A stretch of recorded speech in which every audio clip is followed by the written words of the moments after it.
ஒரு பெரிய நினைவு மண்டபம். அதுக்கு முன்னாடி ஒரு அப்பாவும் பிள்ளையும் நின்றுக்கிட்டு இருக்கிறாங்க. அந்த வழியாக போகிறவங்க வர்றவங்கெல்லாம் அந்த இடத்துல நின்று அது என்ன மண்டபம் அப்படின்னு விசாரிக்க ஆரம்பித்தாங்க. அந்த அப்பாவும் பிள்ளையும் தான் வர்றவங்களுக்கெல்லாம் விவரம் சொல்லிகிட்டு இருக்கிறாங்க. அதாவது இந்த இடத்துல ஒரு பெரிய மகான் சமாதி ஆயிருக்கார். அவர் சமாதியான இடத்துல இந்த நினைவு மண்டபத்தை கட்டியிருக்கிறோம் அப்படின்னாங்க. ஊர் பூரா இந்த செய்தி பரவிச்சு. நிறைய பேர் அந்த இடத்த தேடி வர ஆரம்பித்தாங்க. இங்கே வந்து கொஞ்சம் நேரம் உட்காந்துட்டு போனால் மனசுக்கு ஒரு நிம்மதி கிடைக்கிது அப்படின்னாங்க. அங்கே இருந்த உண்டியலில் நிறைய காசு போட்டுட்டு போகிறாங்க. பணம் கிடுகிடுன்னு நிறைய சேர ஆரம்பிச்சிட்டுது. பணம் நிறைய சேர்ந்த உடனே அந்த அப்பாவுக்கும் பிள்ளைக்கும் தகராறு வந்துட்டுது. பணம் சேர்ந்தாலே சொத்து தகராறு வரத்தானே செய்யும். அது மாதிரி வந்துட்டுது. பையன் அடிக்கடி நிறைய பணம் கேட்க ஆரம்பித்தான். அப்பா பார்த்தார், யோசனை பண்ணார், ஒரு முடிவுக்கு வந்தார். ஒரு நாள் பையனை கூப்பிட்டார். இதை பாருப்பா, நமக்குள்ள தகராறு வேணாம். அப்பாவும் பிள்ளையும் இப்படி சண்டை போட்டுக்கிட்டா பார்க்குறவங்க தப்பாக நினைப்பாங்க. அதனால் நமக்குள்ள சமரசமாக இதை தீர்த்துக்குவோம், என்ன சொல்கிற அப்படின்னார் அப்பா. சரின்னு நான் பையன். உடனே அந்த அப்பா என்ன பண்ணார் தெரியுமா? மகன்கிட்ட கொஞ்சம் பணத்தை கொடுத்தார். தன்கிட்ட இருந்த ஒரு கழுதையையும் கொடுத்தார். இதை வச்சு நீ பொழைச்சிக்கோ அப்படின்னு சொல்லி அனுப்பி வச்சுட்டார். மகன் அந்த கழுதையை இழுத்துக்கிட்டு அடுத்த ஊருக்கு போனான். வழியிலேயே அந்த கழுதை செத்து போச்சு. உடனே என்ன பண்ணலாம்னு யோசனை பண்ணான். ஒரு ஐடியா வந்தது. அந்த கழுதையை ஒரு சாலை ஓரமாக புதைச்சான். கையில் இருந்த பணத்தை வச்சு அந்த இடத்துல ஒரு கல் மண்டபம் கட்டினான். அந்த வழியாக 2 பேர் வந்தாங்க. இது என்ன மண்டபம்னு விசாரித்தாங்க. இந்த இடத்துல ஒரு பெரிய மகான் சமாதி ஆயிருக்கிறார் அப்படின்னா. இந்த செய்தி ஊர் பூரா பரவ ஆரம்பிச்சுட்டுது. நிறைய பேர் வந்து போக ஆரம்பித்தாங்க. இங்கே வந்தால் மனசுக்கு ஒரு பெரிய நிம்மதி கிடைக்குது அப்படின்னு வேற சொல்ல ஆரம்பித்தாங்க. வர வர கூட்டம் அதிகமாக வர ஆரம்பிச்சுட்டுது. உண்டியலில் பணம் நிறைய சேர்ந்துட்டுது. நகையெல்லாம் கூட கழட்டி காணிக்கையாக போட ஆரம்பிச்சிட்டாங்க. அப்பாவை விட மகன் பெரிய ஆளாயிட்டான். இதை கேள்விப்பட்டார் அப்பா. பையனை பார்த்துட்டு வரலாம்னு ஒரு நாள் புறப்பட்டு வந்தார். பையன் ஓஹோன்னு இருக்கிறான். பங்களா, காரு எல்லாம் வந்துட்டுது. எப்படிடா இந்த அளவுக்கு ஆனே அப்படின்னு விசாரித்தார். அப்பா, எல்லாம் உங்கள் ஆசீர்வாதம் தான். நீங்கள் கொடுத்த மூலதனத்தை வச்சு தான் இவ்வளவும் சம்பாதிச்சேன் அப்படின்னு நான் பையன். அது எப்படிறான்னு விசாரித்தார். அப்பா, நீங்கள் ஒரு கழுதை குட்டியும் கொஞ்சம் பணமும் என்கிட்ட கொடுத்து அனுப்பி வச்சிங்க. அதை எடுத்துக்கிட்டு வந்தேன். வர்ற வழியில் அந்த கழுதை செத்து போச்சு. உடனே யோசனை பண்ணேன். அந்த கழுதையை இந்த இடத்துல புதைச்சேன். கையில் இருந்த பணத்தை வச்சு மண்டபம் கட்டினேன். மகான் ஒருத்தர் சமாதி ஆயிருக்கார் அப்படின்னு வதந்தியை கிளப்பி விட்டேன். ஜனங்கள்லாம் ஏமாந்து போய் காசை கொண்டாந்து போட ஆரம்பிச்சிட்டாங்க. நான் பொழைச்சிக்கிட்டு இருக்கிறேன் அப்படின்னா. இப்போதான்டா நீ என் புள்ள அப்படின்னு சொல்லி சந்தோஷப்பட்டாரான் அந்த அப்பா. ஏன் அப்படி சொல்கிறீங்கன்னு கேட்டிருக்கான் பையன்.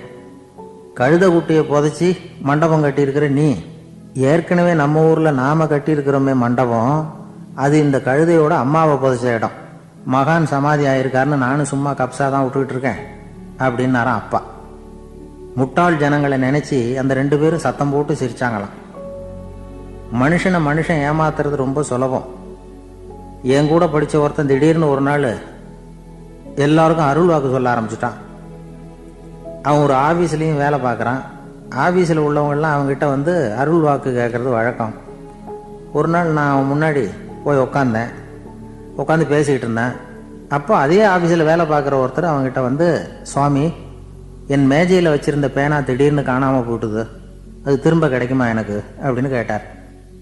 இவன் கண்ணை உருட்டி பார்த்துட்டு, அது உனக்கு கிடைக்காது, புதுசாக வேற ஒன்று வாங்கிக்கப்போ அப்படின்னா. சரின்னு அவர் போயிட்டார். அவர் போனதுக்கப்புறம் நான் மெதுவாக இவனை பார்த்து, அது எப்படிரா அது உனக்கு கிடைக்காதுன்னு அவ்வளோ உறுதியாக அவர்கிட்ட சொன்னேன் அப்படின்னு கேட்டேன். இவன் மெதுவாக என் காதுகிட்ட வந்து, அந்த பேனாவை கிளப்புனதே நான் தான் அப்படிங்கிறான். இங்கே இருக்கிற எல்லோருக்கும் வணக்கம்.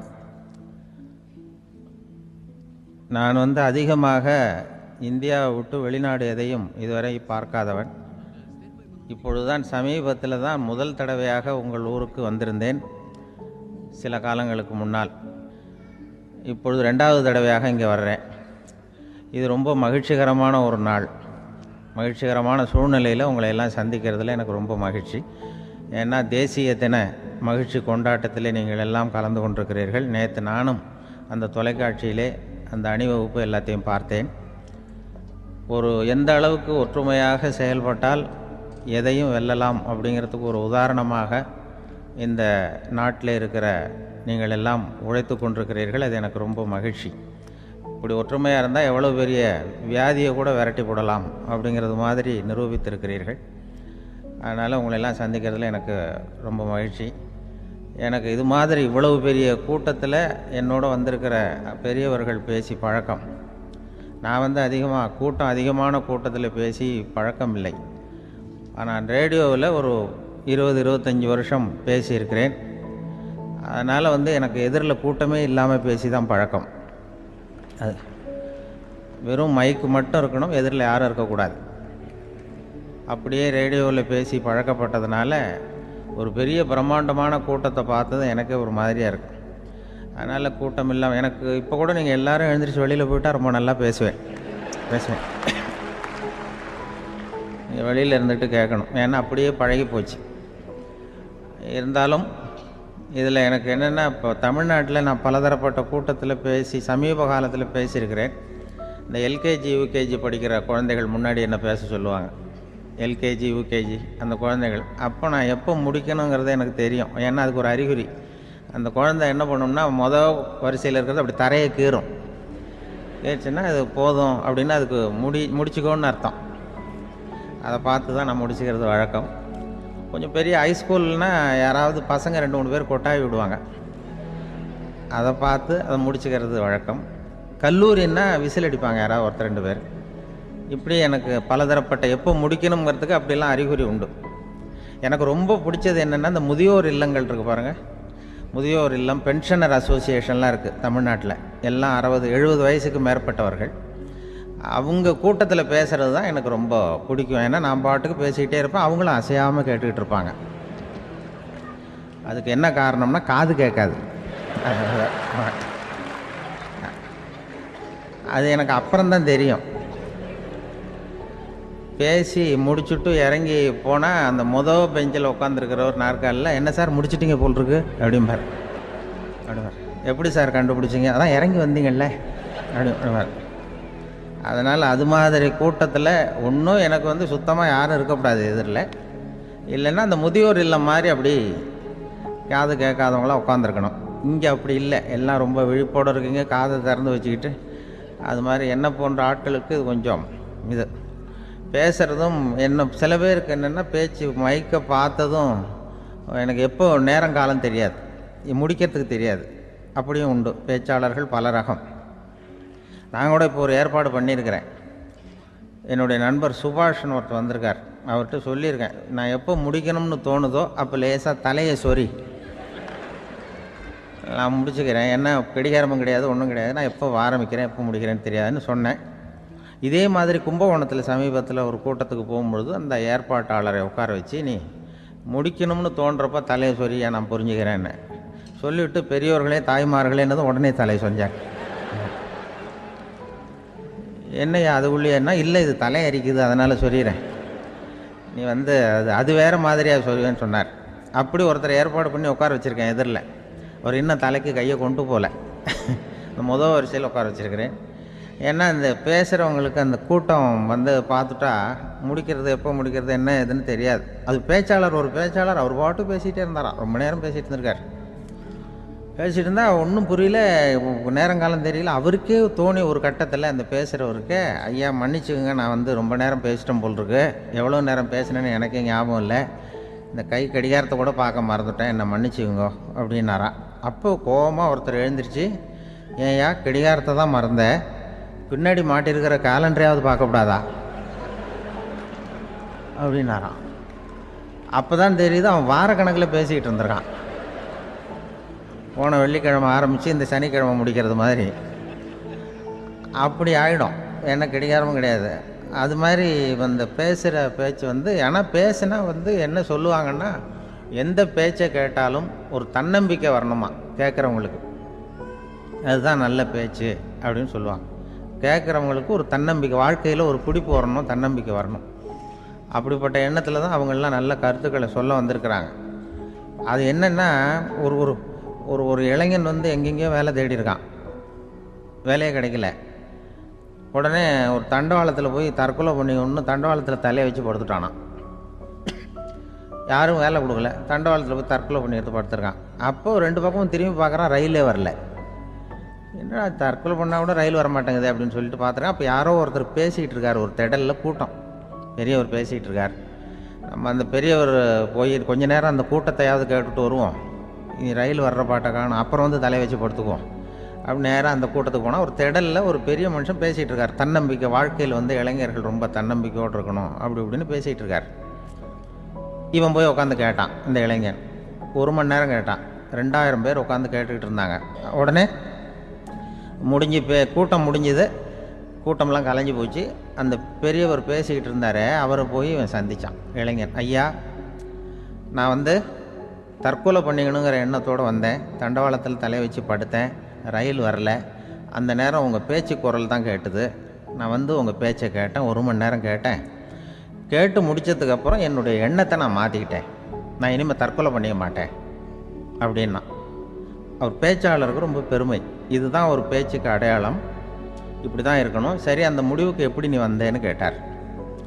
இப்போ உங்கள் பேச்சை இந்த கூட்டத்தில் எவ்வளோ பேர் கேட்டுக்கிட்டு இருந்தாங்க சார் அப்படின்னு கேட்டான். ஒரு 2000 பேர் இருக்கும்பா அப்படின்னார் அவர். அப்போ அந்த இளைஞன் சொன்னானா, ஒரு 2000 பேரை ஒரே நேரத்தில் சாகடிக்கிற நீ உயிரோடு இருக்கிறப்போ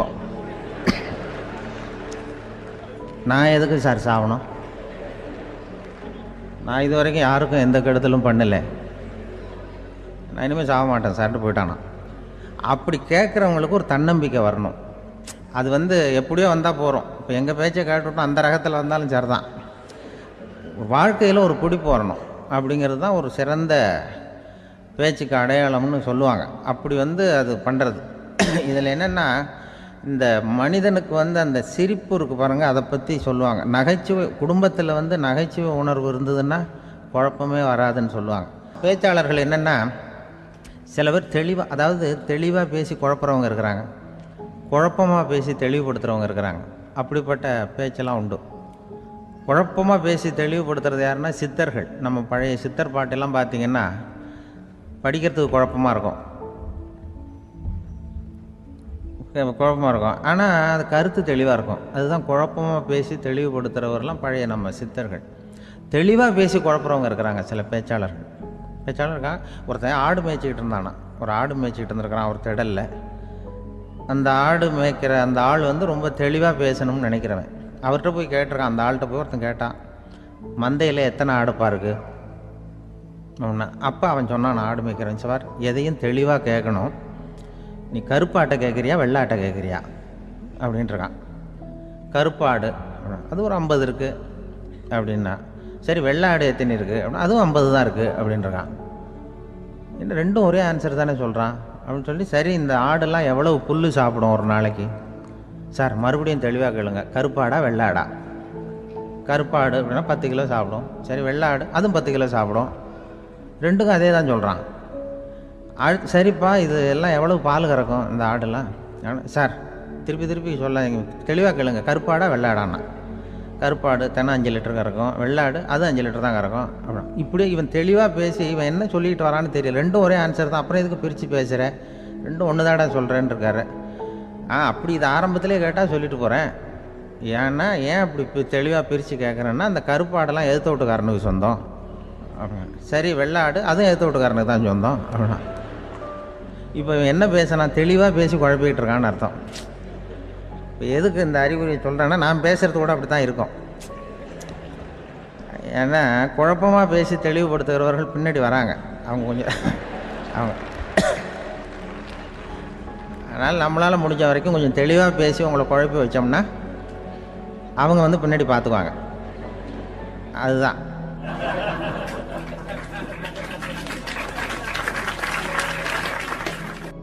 எனக்கு எங்கள் ஊர்லேயே ஒரு பேர், எங்கள் ஊர் நண்பர்கள் கூட இங்கே வந்திருக்கிறாங்க. எங்கள் ஊரில் இருக்கிறவங்க இந்த ஊரில் வேலை பார்க்குறாங்கங்கிறது எங்கள் ஊர் பக்கத்து ஊர் இப்போ தான் தெரியும். வந்த பிறகு நண்பர்கள்லாம் வந்து பார்த்தாங்க. எங்கள் ஊர் பையங்கள்லாம் இங்கே இருக்கிறாங்கங்கிறது எனக்கு இப்போ தான் தெரியும். எங்கள் ஊரில் அவங்களுக்கு தெரியும் எனக்கு பேர் என்னென்னா, எல்லாம் நல்லா செய்வேன், கொஞ்சம் பொய் சொல்லுவேன் அப்படிம்பாங்க. அதுக்கு இப்போவும் சொல்லுவாங்க. எங்கள் ஊரில் ஒரு பெரியவர் கேட்டார், உனக்கு சின்ன வயசுலேயே உனக்கு ரேடியோவில் வேலை கிடைக்கும்னு எனக்கு தெரியும்ப்பா அப்படிம்பார் ஒரு தாத்தா. அது எப்படி தாத்தா உங்களுக்கு தெரியும், அவ்வளோ தீர்க்க தரிசனமா? ஆனால் இல்லை, நீ சின்ன வயசில் கூட ஒரு பொய்யை கூட நிஜ மாதிரி பேசுவேன், அதனால தான் உனக்கு அங்கே வேலை கிடச்சிது அப்படின்னு சொல்லுவாங்க. அது மாதிரி இந்த பொய் சொல்கிறதுல கொஞ்சம் அதுதான் என்கிட்ட உள்ள குறையை தவிர, கொஞ்சம் பொய் சொல்லுவேன், வேறு மற்றதெல்லாம் தெளிவாக இருக்கும். இதுவே சொன்னாராம். அதாவது கடவுள்கிட்ட போய் புகார் பண்ணாங்களாம். கடவுள்கிட்ட போய் ஒருத்தர் புகார் பண்ணியிருக்கிறார், நீ படைத்த மனுஷன்லாம் பூலோகத்தில் பொய் சொல்கிறாங்க, ரொம்ப எல்லோரும் பொய் சொல்கிறாங்க, நீ படைத்த மனுஷன் சரியா இல்லை அப்படின்னு கடவுள்கிட்ட போய் புகார் பண்ணாங்களாம். அப்போ கடவுள் சொன்னாராம், என்னை யாரும் ஏமாற்ற முடியாதுப்பா, நான் வந்து அதுக்கு ஒரு ரிமோட் கண்ட்ரோல் மாதிரி ஒன்று வச்சுருக்கேன், இங்கே பாரு, எதிர்த்தாவில் பாரு, என்ன தெரியுது அப்படின்னா பிரம்மாண்டமான செவுரு, அதில் லட்சக்கணக்கான எலக்ட்ரிக் பல்புலாம் சொருவிருக்கு, அதெல்லாம். அப்போ கடவுள் சொன்னாராம், புகார் சொன்னவனை கூப்பிட்டு, இதை பாருப்பா, எலக்ட்ரிக் பல்பு, பூலோகத்தில் நாம் படைத்த மனிதர்கள் யாராவது பொய் சொன்னால் இங்கே விளக்கு எரியும், எந்த ஏரியாவில் எவ்வளவு விளக்கு எரியுது அப்படிங்கிறத பார்த்து நான் கண்டுபிடிச்சிருவேன், நான் படைத்த மனிதர்களை என்னை ஏமாற்ற முடியாது, எவ்வளவு பேர் எங்கே பொய் சொல்கிறாங்கிறது இந்த விளக்கை பார்த்து கண்டுபிடிச்சிருவேன் நான் கடவுள். இப்படி சொல்லிகிட்டு இருக்கும்பொழுது எல்லா விளக்கம் எரிஞ்சுதான். அப்போ புகார் பண்ணவங்க கேட்டிருக்கான், இது ஏதாவது ஒயரிங்கில் கோளாறாக இருக்குமா சார், இது ஏன் இப்படி எல்லாம் எரியுது அப்படிங்கிறப்ப கடவுள் சொன்னாராம், இல்லை இப்போ பொறு, இப்போ வந்து சிங்கப்பூரில் தென்கட்சி சுவாமிநாதன் பேசிக்கிட்டு இருக்காரு, இன்னொரு 15-20 நிமிஷத்தில் சரியாக போடும் அப்படின்னாராம். அப்படி சொல்லுவாங்க என்னை பற்றி கொஞ்சம் பொய் சொல்கிறதுங்கிறது, அதுக்காக உங்ககிட்ட வந்து பொய் சொல்ல முடியாது. நான் பொய் சொல்கிறதுனா அந்த முன்னாடி சொன்ன முதியோர் இல்லம் அங்கே வேணால் சொல்லலாம், எதை சொன்னாலும் கேட்க போகிறதில்ல, அப்படி சொல்லலாம். ஏன்னா இப்போ இதில் என்னென்னா, இவங்க ஐயாக்கெல்லாம் இங்கே வந்ததும் பெரியவங்கள்லாம் சொன்னாங்க, முஸ்தபா சார்லாம் சொன்னார், இங்கே வந்து முன்னாடிலாம் எங்கள் மனிதர்கள் எந்த அளவுக்கு இப்போ வந்து ரொம்ப ஆக்கப்பூர்வமாக வளர்ந்துருக்கிறார்கள். முன்னாடிலாம் சினிமா நடிகர்களுக்கு தான் இது மாதிரி கூட்டங்கள்லாம் வரும், சினிமா சம்மந்தப்பட்டவங்களுக்கு இது மாதிரி ஏதாவது நல்ல விஷயங்களை பேசுகிறவங்களுக்கு கூட்டம் வர்றது வந்து ஒரு பெரிய ஆரோக்கியமான அறிகுறி, எங்களுக்கெல்லாம் ரொம்ப மகிழ்ச்சியாக இருக்குது சார்னு சொன்னார். அது இப்போ அதுக்கு தான் வந்திருப்பீங்க, வேறு ஒன்றும் இப்போ எங்கள் முகத்துக்காக வந்திருக்க போகிறீங்க, அப்படி ஒன்றும் கவர்ச்சியான முகமா அதுவும், அதனால் வந்து முகத்தை பார்க்குறதுக்கு தான் வந்திருக்கிறாங்க அப்படின்னு சொல்லி. ஆனால் இது ரேடியோவில் நான் கொஞ்ச காலம் வெளியில் தெரியாமல் இருந்தேன். அப்போ என்ன பண்ணுவாங்கன்னா, என்ன வருவாங்க, எங்கள் ரேடியோ ஸ்டேஷனுக்கு வருவாங்க, சார் அந்த தினம் ரேடியோவில் பேசுகிறாரு இன்று ஒரு தகவல், அவர் முகத்தை பார்த்துட்டு போகணும் சார் அப்படின்ட்டு வருவாங்க. ஏன்னா இப்போ தொலைக்காட்சியில் வர்றதில்லை, அதில் என்னென்னா அப்படி ஒரு தடவை வர்றவங்க அடுத்த தடவை வர்றதில்லை. அப்போ தான் புரியுது, ஓஹோ அவங்க ஆள் யாருன்னு தெரிஞ்சுக்கிறதுக்கு தான் வராங்க, வேறு ஒன்றும் ஒரு பெரிய கவர்ச்சி. அதனால் இந்த கூட்டம் வந்து ஏதோ என்னோட கவர்ச்சின்னா அவர் ஐயா சுகிசிவம் கொஞ்சம் கவர்ச்சியாக தெரிகிறார், அதனால் அவருக்காக வந்த கூட்டமாக வேணா இருக்கலாம், வேறு எனக்கு அந்த நம்பிக்கை இல்லை. ஐயா சாலவன் பாப்பாவுக்கு சுத்தமாக அந்த நம்பிக்கை இருக்காது. அதனால் நாங்கள் வந்து ஏமாந்து போட மாட்டோம், ஏதோ எங்களை பார்க்க தான் வந்திருக்கிறாங்க எல்லோரும் அப்படின்னு. என்ன அவங்களுக்கு கருத்துன்னா, நல்ல குடும்பம், நல்ல மகிழ்ச்சியாக வாழ்வது எப்படி, நல்ல குடும்பத்தை எப்படி நடத்துறது, இது மாதிரி நல்ல கருத்துக்களை ஜனங்கள்கிட்ட பரிமாறிக்கணும்னு இந்தியாவிலையும் தமிழ்நாட்டிலையும் சில நிகழ்ச்சிகளை அவங்க நடத்திட்டு இருக்கிறாங்க.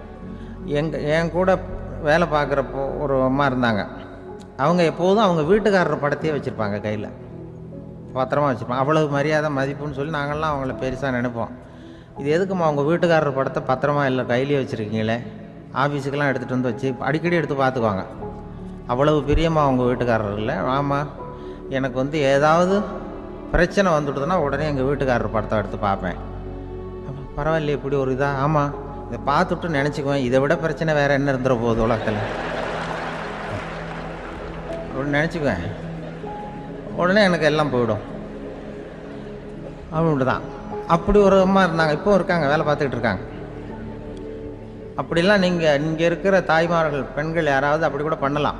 யாரா எப்போதுமே உங்கள் வீட்டுக்காரர் படத்தை கையில் வச்சுக்கோங்க, அது ஒரு யோசனை, குடும்பம் குதூகலமாக இருக்கிறதுக்கு அது ஒரு யோசனை.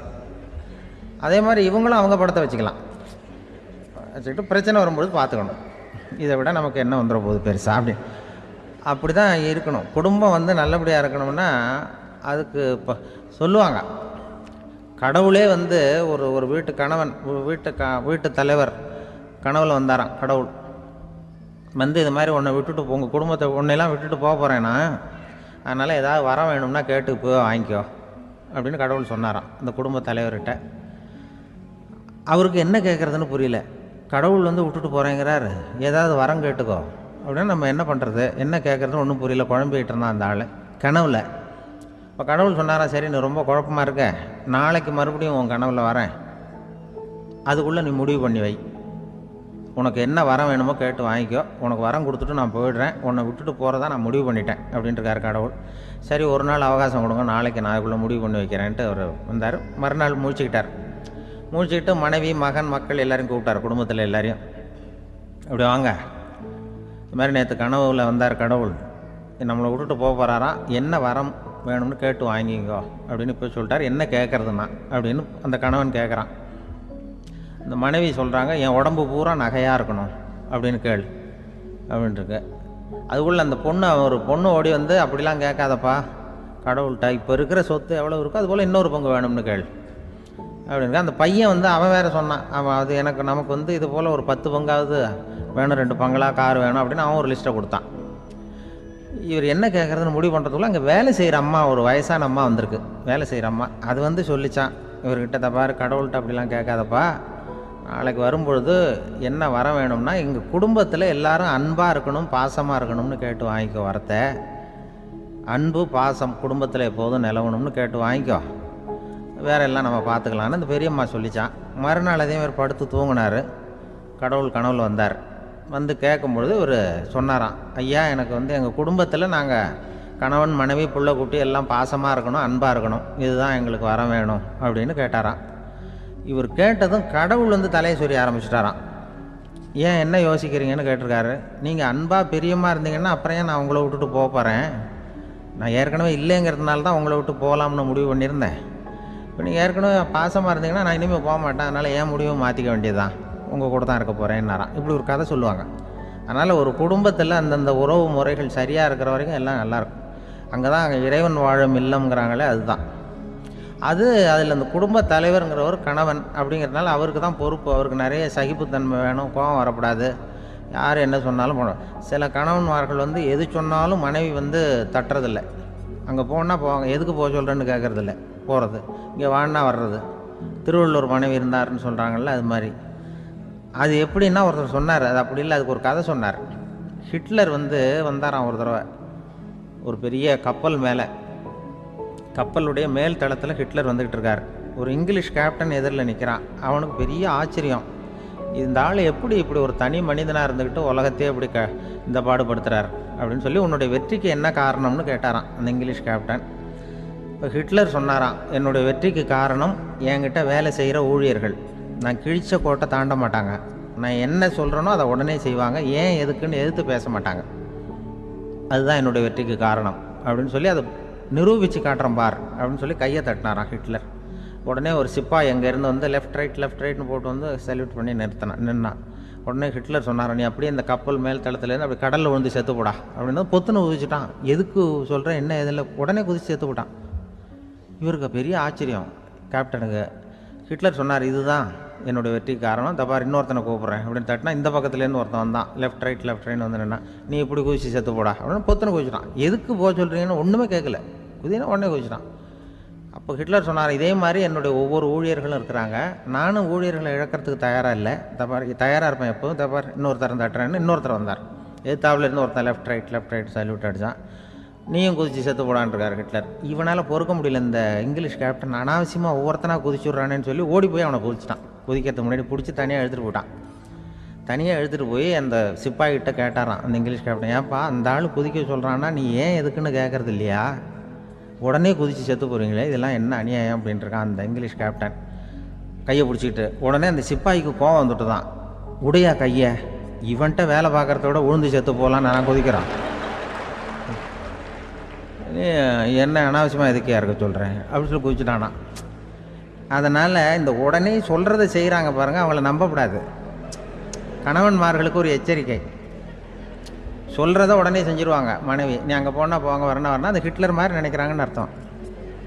இதுகிட்ட பேசிக்கிட்டு இருக்கிறத விட சொல்கிறத செஞ்சுட்டு போடுவோமே, அப்படி சமாளிக்கிற கணவன்மார்கள் உண்டு. குடும்பத்தில் வந்து அப்படிலாம் இருந்து சமாளிக்கிறாங்க.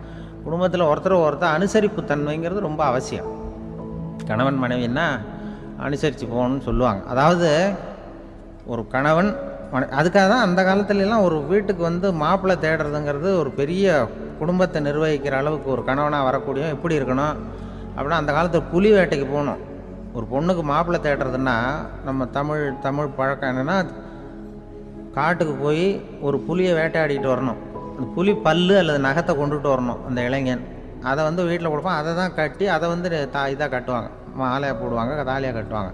அதாவது வீரம் இருக்கா பையனுக்குன்னு பார்ப்பாங்க. ஒரு பொண்ணு வேணும்னா நீ முதல்ல வீட்டுக்கு பொண்ணு கேட்க போகக்கூடாது, காட்டுக்கு போகணும், போய் புளியை கொண்டு வா, அதுக்கப்புறம் தான் உனக்கு பொண்ணு அப்படின்னு சொல்லுவாங்க. இப்போவெல்லாம் ஏன் போகிறது இல்லைன்னா, இப்போலாம் ஒருத்தனை வந்து காட்டுக்கு போய் புலிப்பல் கொண்டு வரனா புலி தான் மாப்பிள்ளையாக வரும். அதனால தான் இப்போ போகிறதில்ல யாரும் காட்டுக்கு. அப்போ வந்து பெண்களும் வந்து ரொம்ப வீரமாக இருந்தாங்க. பெண்கள் மூலம் அந்த காலத்தில் எப்படின்னா முறத்தாலேயே புலியை துரத்துவாங்களாம். நம்ம பழைய பாட்டிலெல்லாம் பார்த்துருப்பீங்க, முறத்தால் புலியை விரட்டினாங்கன்னு வரும் பழைய பாட்டு. ஒரு அந்த அளவுக்கு பெண்களுக்கு வீரம். இப்போ கல்யாணம் ஆகி இந்த காலத்தில் ஒரு கணவனை வந்து விரட்டிட்டு வந்தாங்களாம் முறத்தை எடுத்துக்கிட்டு. ஒரு மனைவி அவன் பயந்துட்டு வெளில ஓடி வரான், பின்னாடி முறத்தை எடுத்துகிட்டு அந்த அம்மா ஓடி வருது. இவனை தனியாக பிடிச்சி கொண்டு போய், என்னப்பா இந்த மனைவிட்டு இப்படி பயந்து ஓடி வரையே, முறத்தால் துரத்துறா இப்படி வரையே அப்படின்னு தான் அவன் அப்படியே தடுமாறிக்கிட்டு, அதெல்லாம் ஒன்றும் இல்லை, அவன் என்ன புலியாக நினைக்கிறா அப்படின்னு ஒரு பெருமையாக சொல்லிட்டானான். அந்த காலத்தில் புலியை தான் முறத்தால் விரட்டினாங்க, இப்போ புருஷனை விரட்டுறாங்க அப்படின்னு சொல்லி. அப்படி அந்த காலத்தில் வந்து கணவனுக்கு ஒரு குடும்பத்தை நிர்வகிக்கிற திறமை இருக்கா, உடல் வலிமை தான் முக்கியம். இப்போ கூட மதுரை பக்கத்தில் ஐயாவுக்கு தெரியும், அந்த இளவட்டக்கல்லுன்னு ஒரு ஊர், இப்போ ஊருக்கு ஊர் எல்லையில் கிடக்கும். ஊர் எல்லையில் ஒரு பெரிய கல் கிடக்கும். அந்த ஊருக்கு பொண்ணு கேட்க போகிறவங்க அந்த கல்லை தலைக்கு மேலே தூக்கி காட்டணும், அப்படியே தூக்கி தலைக்கு மேலே வசதி கீழே போடணும். அந்த வலு இருந்தால் தான் நீங்கள் அந்த ஊருக்குள்ளேயே போகலாம், பொண்ணு கேட்குறதுக்கு போகலாம். இல்லைன்னா நீ திரும்பி போக வேண்டியதான். அந்த வலிமை இருக்கா மாப்பிள்ளைங்கன்னு பார்க்குறாங்க. இளவட்டக்கல்லுன்னு பேர். அப்போ என்ன பண்ணாங்கன்னா, ஒரு 1000 வருஷத்துக்கு முன்னாடி அந்த கல்லை தலைக்கு மேலே தூக்கி கீழே போடுவாங்களாம். ஒரு 500 வருஷத்துக்கு முன்னாடி அப்படி கொஞ்சம் தூரம் இடுப்பு அளவுக்கு தூக்கி கீழே போட்டுக்கிட்டு இருந்துருக்குறாங்க. அதுக்கப்புறம் ஒரு 100 வருஷத்துக்கு முன்னாடியெல்லாம் அப்படி முழங்கால அளவுக்கு அப்படி தூக்கி போட்டால் போகிறோம்னு வச்சுருந்தாங்களாம். இப்போ நான் அந்த ஊருக்கு என் கூட பழனிசாமின்னு ஒருத்தர் இருக்கார். அவர் போய், உனக்கு எப்படிப்பா இந்த ஊரில் கல்யாணம் ஆச்சு அப்படின்னா, இப்போலாம் நாங்கள் தொட்டு கும்பிட்டா போகிறோம், அதை அசைக்கிறது கூட இல்லை. அப்படி ஆகிட்டுது. ஒரு குடும்பத்தை கணவனாக வரப்போகிறவனுக்கான தகுதி அந்த காலத்தில் அப்படி இருந்துதான். அப்படி வந்து இப்போ கணவன் வந்து தேர்ந்தெடுக்கிறது, குடும்பத் தலைவனை தேர்ந்தெடுக்கிறது ஒரு பெரிய காரியம்.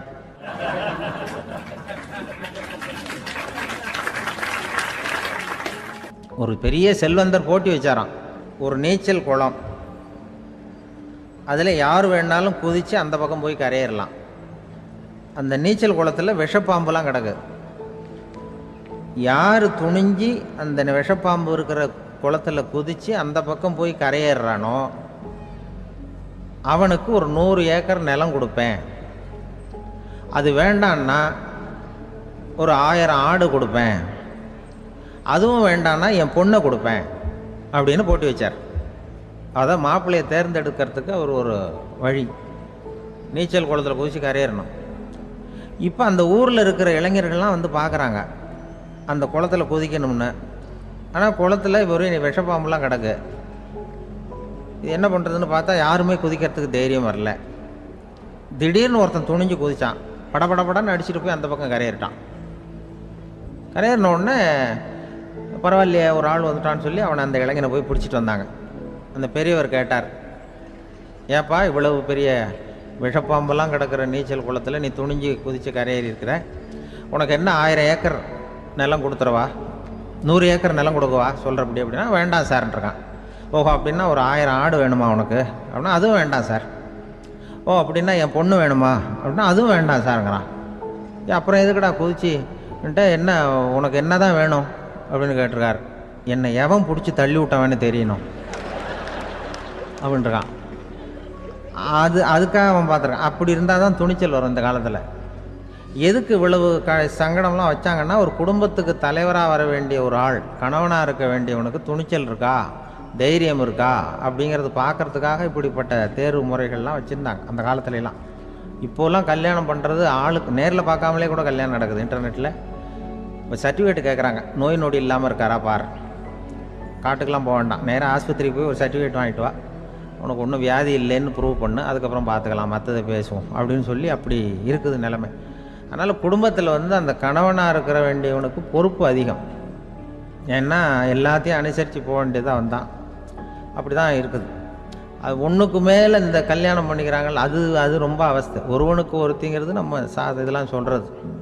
ஒன்றுக்கு மேற்பட்ட திருமணங்கள் வந்து சங்கடத்தில் தான் கொண்டு வந்து விடும். நிறைய சொல்லுவாங்க, உலகத்திலேயே ஒரு பெரிய இது என்ன தெரியுங்களா, இயற்கை வந்து நிர்ணயம் பண்ணுது. இப்போ வந்து நம்ம சில பேருக்கு எனக்கு பொம்பளை பிள்ளை வேண்டாம், ஆம்பளை பிள்ளை வேண்டான்னு சொல்லி இந்த ஸ்கேன் பண்ணி என்னென்னவோ பண்ணிகிட்டு இருக்கிறாங்கல்ல. ஆனால் இயற்கை வந்து அந்த 50-50 ரேஷியோவை அது வந்து மெயின்டைன் பண்ணிகிட்ருக்கு. இந்த உலகத்தில் ஒரு அதிசயமான உண்மை என்னென்னா, 116 ஆம்பளை பிள்ளை பிறந்தா 100 பொம்பளை பிள்ளை பிறகுதான். உலக அளவில் 116 ஆம்பளை பிள்ளை பிறந்தா 100 பொம்பளை பிள்ளை பிறகுது. இது எதுக்கு 16 அதிகமாக பிறக்குதுன்னா, அந்த வாலிப வயசு அடையிறதுக்குள்ளே 16 செத்து போகுது. 16 அங்கங்கே ஓடுறது, கொஞ்சம் முரட்டுத்தனமாக போகிறதுனால செத்து போகுது. அந்த 50-50 இந்த ஒருத்தருக்கு ஒருத்தங்கிற ரேஷியோவை இயற்கை வந்து மெயின்டைன் பண்ணிகிட்டு இருக்கு. அது ஒரு பெரிய அதிசயம். அதை விட பெரிய அதிசயம் என்னென்னா, இந்த உலக யுத்தம் நடந்ததில்ல, முதல் உலக யுத்தம், 2வது யுத்தம், அப்போ பார்த்துருக்குறாங்க, கணக்கு எடுத்துருக்குறாங்க. அந்த யுத்தம் முடிஞ்ச பிறகு 116 ஆம்பளை பிள்ளைக்கு பதிலாக 160 170 பிறக்க ஆரம்பிச்சுதான். 100 பெண் குழந்தைக்கு 170 180 ஆண் குழந்தை. இது எதுக்குன்னா, அந்த போரில் செத்து போகுதில்ல ஆம்பளை பிள்ளைகள், அதை ஈடுகட்டுறதுக்காக அதிகமாக பிறக்க ஆரம்பிச்சிருக்கு. அந்த அளவுக்கு வந்து இயற்கை வந்து ஒரு பெரிய ரேஷியோவை மெயின்டைன் பண்ணுது. அதாவது ஒருவனுக்கு ஒருத்திங்கிறத அது சொல்லிகிட்டு இருக்கு. புறாவெல்லாம் வளர்த்திங்கன்னா, நான் கூட புறா வளர்த்துருக்குறேன் ஊரில். புறா வளர்த்திங்கன்னா ஒரு தடவைக்கு 2 முட்டை தான் விடும் ஒரு வீட்டுக்கு. அந்த 2 முட்டையும் குஞ்சு பறிச்சுன்னா அதில் ஒன்று வந்து ஆணாக இருக்கும், ஒன்று பொண்ணாக இருக்கும். அது எந்த முட்டை ஆண் எந்த முட்டை பெண்ணுங்கிறத இயற்கை நிர்ணயம் பண்ணுது. அதை வந்து நம்ம மாற்றவே முடியாது. ரெண்டையும் அந்த பெண்ணாவோ 2 ஆணாவோ மாற்ற முடியாது நம்ம. அதனால் அந்த இயற்கையை புரிஞ்சுக்கிட்டு நாம் நடந்துக்கணும். அதனால தான் ஒரு கணவன் ஒரு மனைவி, அதான் ஒருத்தருக்கு ஒருத்தங்கிறது. ஒன்றுக்கு மேலேனா சங்கடம் தான். ஒரு பஸ்ஸில் வந்து ரெண்டு பெண்கள் வந்துக்கிட்டு இருந்தாங்களாம். பஸ்ஸு பிரயாணம். 2 பெண்கள் வந்து பக்கத்தில் உட்காந்துருக்காங்க. அந்த கண்டக்டரை கூப்பிட்ருக்காங்க, இங்கே வாயா அப்படின்னு அந்த ஒரு அம்மா கூப்பிட்ருக்கு. என்னம்மா அப்படின்ட்டுருக்கார். வந்து இந்த ஜன்னலை திறந்து விட்டு போ அப்படின்னு. சரின்னு பக்கத்தில் இருந்த ஜன்னலை திறந்து விட்டு அவர் போயிட்டார். பக்கத்தில் இருந்தம்மா உடனே இங்கே வாயா மறுபடியும் வாயான்னு கூப்பிட்ருக்கு. வந்து என்ன இந்த ஜன்னலை மூடிவிட்டு போ அப்படின்ட்டுருக்கு. மூடிவிட்டு போனார். மறுபடியும் அந்த முன்னாடி கூப்பிட்டது வாமா வாயான்னு மறுபடியும் கண்டக்டரை கூப்பிட்டு, என்ன இந்த பார், இந்த ஜன்னலை வந்து நீ மூடி வச்சின்னா நான் மூச்சு திணறி செத்து போடுவேன். அப்புறம் உடனே பக்கத்தில் இருந்தம்மா தபாரியா அந்த அம்மா பேச்சை கேட்டுட்டு நீ திறந்து வச்சின்னா நான் குளிர் தாங்காமல் செத்து போடுவேன் அப்படின்ட்டு அவர் தலையை பிச்சுக்கிறார் கண்டக்டர். என்னடா பெரிய ரொம்ப போச்சேன்னு, கொஞ்சம் தூரம் பிரயாணம், இதில் கூட அட்ஜஸ்ட் பண்ணி போகக்கூடாதா அப்படின்னு. அப்போ அந்த பஸ்ஸில் பின்னாடி ஒருத்தன் கடைசி சீட்டில் வெயில் தாங்காமல் சட்டையெல்லாம் கட்டி போட்டுட்டு ஒரு கிராமத்து ஆள் பீடி குடிச்சிட்டு வரான்.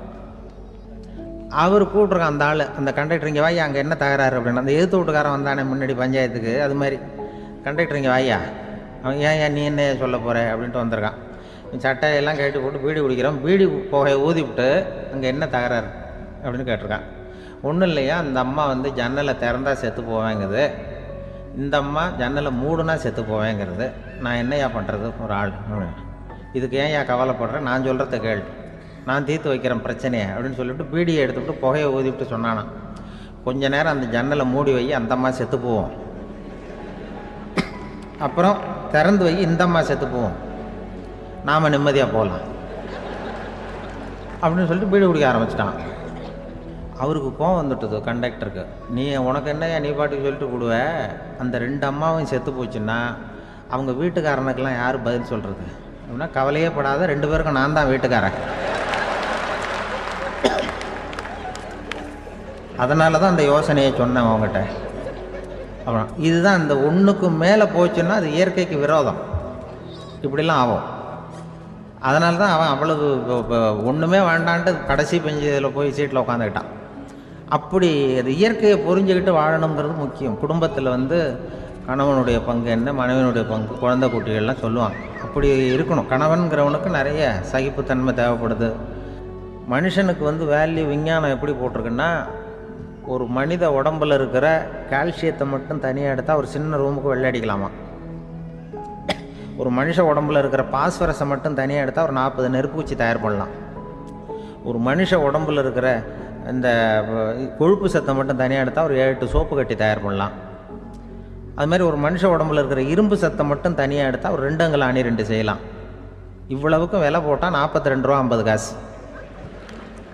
இதுதான் மனுஷனுக்கு விஞ்ஞானம் போட்டிருக்கிற விலை. அது எப்போ அது ஒசரும்னா, அவன் மனுஷனாக இருக்கிற வரைக்கும் இருக்கிறப்ப. அதுவும் செத்து போனால் அதுவும் கிடையாது, செத்து போனால் அதுவும் குறைஞ்சிரும். மிருகங்களுக்கெல்லாம் அப்படி இல்லை, செத்ததுக்கு அப்புறம் விலை கூடும். அங்கெல்லாம் எல்லா ஊர்லேயும் பார்த்திங்கன்னா உயிர் கோழி 50 ரூபா, உரிச்ச கோழி 60 ரூபான்னு போட்டிருக்கோம். செத்ததுக்கு அப்புறம் 10 ரூபா அதிகம். மனுஷனை வந்து நீ உயிர் மனுஷன் 42 ரூபா 50 காசு, செத்ததுக்கு அப்புறம் 52 ரூபானா நீயே வச்சுக்கிடாது, எனக்கு எது கண்டு போடும். அவன் வந்து எப்போ அவனுக்கு வேல்யூ கூடும்னா மனிதனாக வாழும்பொழுது தான் வேல்யூ கூடும். குடும்பத்தில் வந்து அந்த அந்த பாசத்தோடு வாழணும்னு கடவுள்கிட்ட கேட்டு சொன்னாங்களே, அதுதான். இந்த சமூகங்கிறதும் ஒரு பெரிய குடும்பம்தான். அதனால தான் இந்த நாட்டுக்குள்ள பெருமையை எல்லாரும் ஒற்றுமையாக இருந்தால் எதையும் சாதிக்கலாம்ங்கிறது தான் இந்த நாட்டுக்குள்ள பெருமை. அப்படி நிரூபித்தோம். அதனால் சமூகங்கிறதும் ஒரு குடும்பம் மாதிரி இருக்கிறது தான் பெருசு.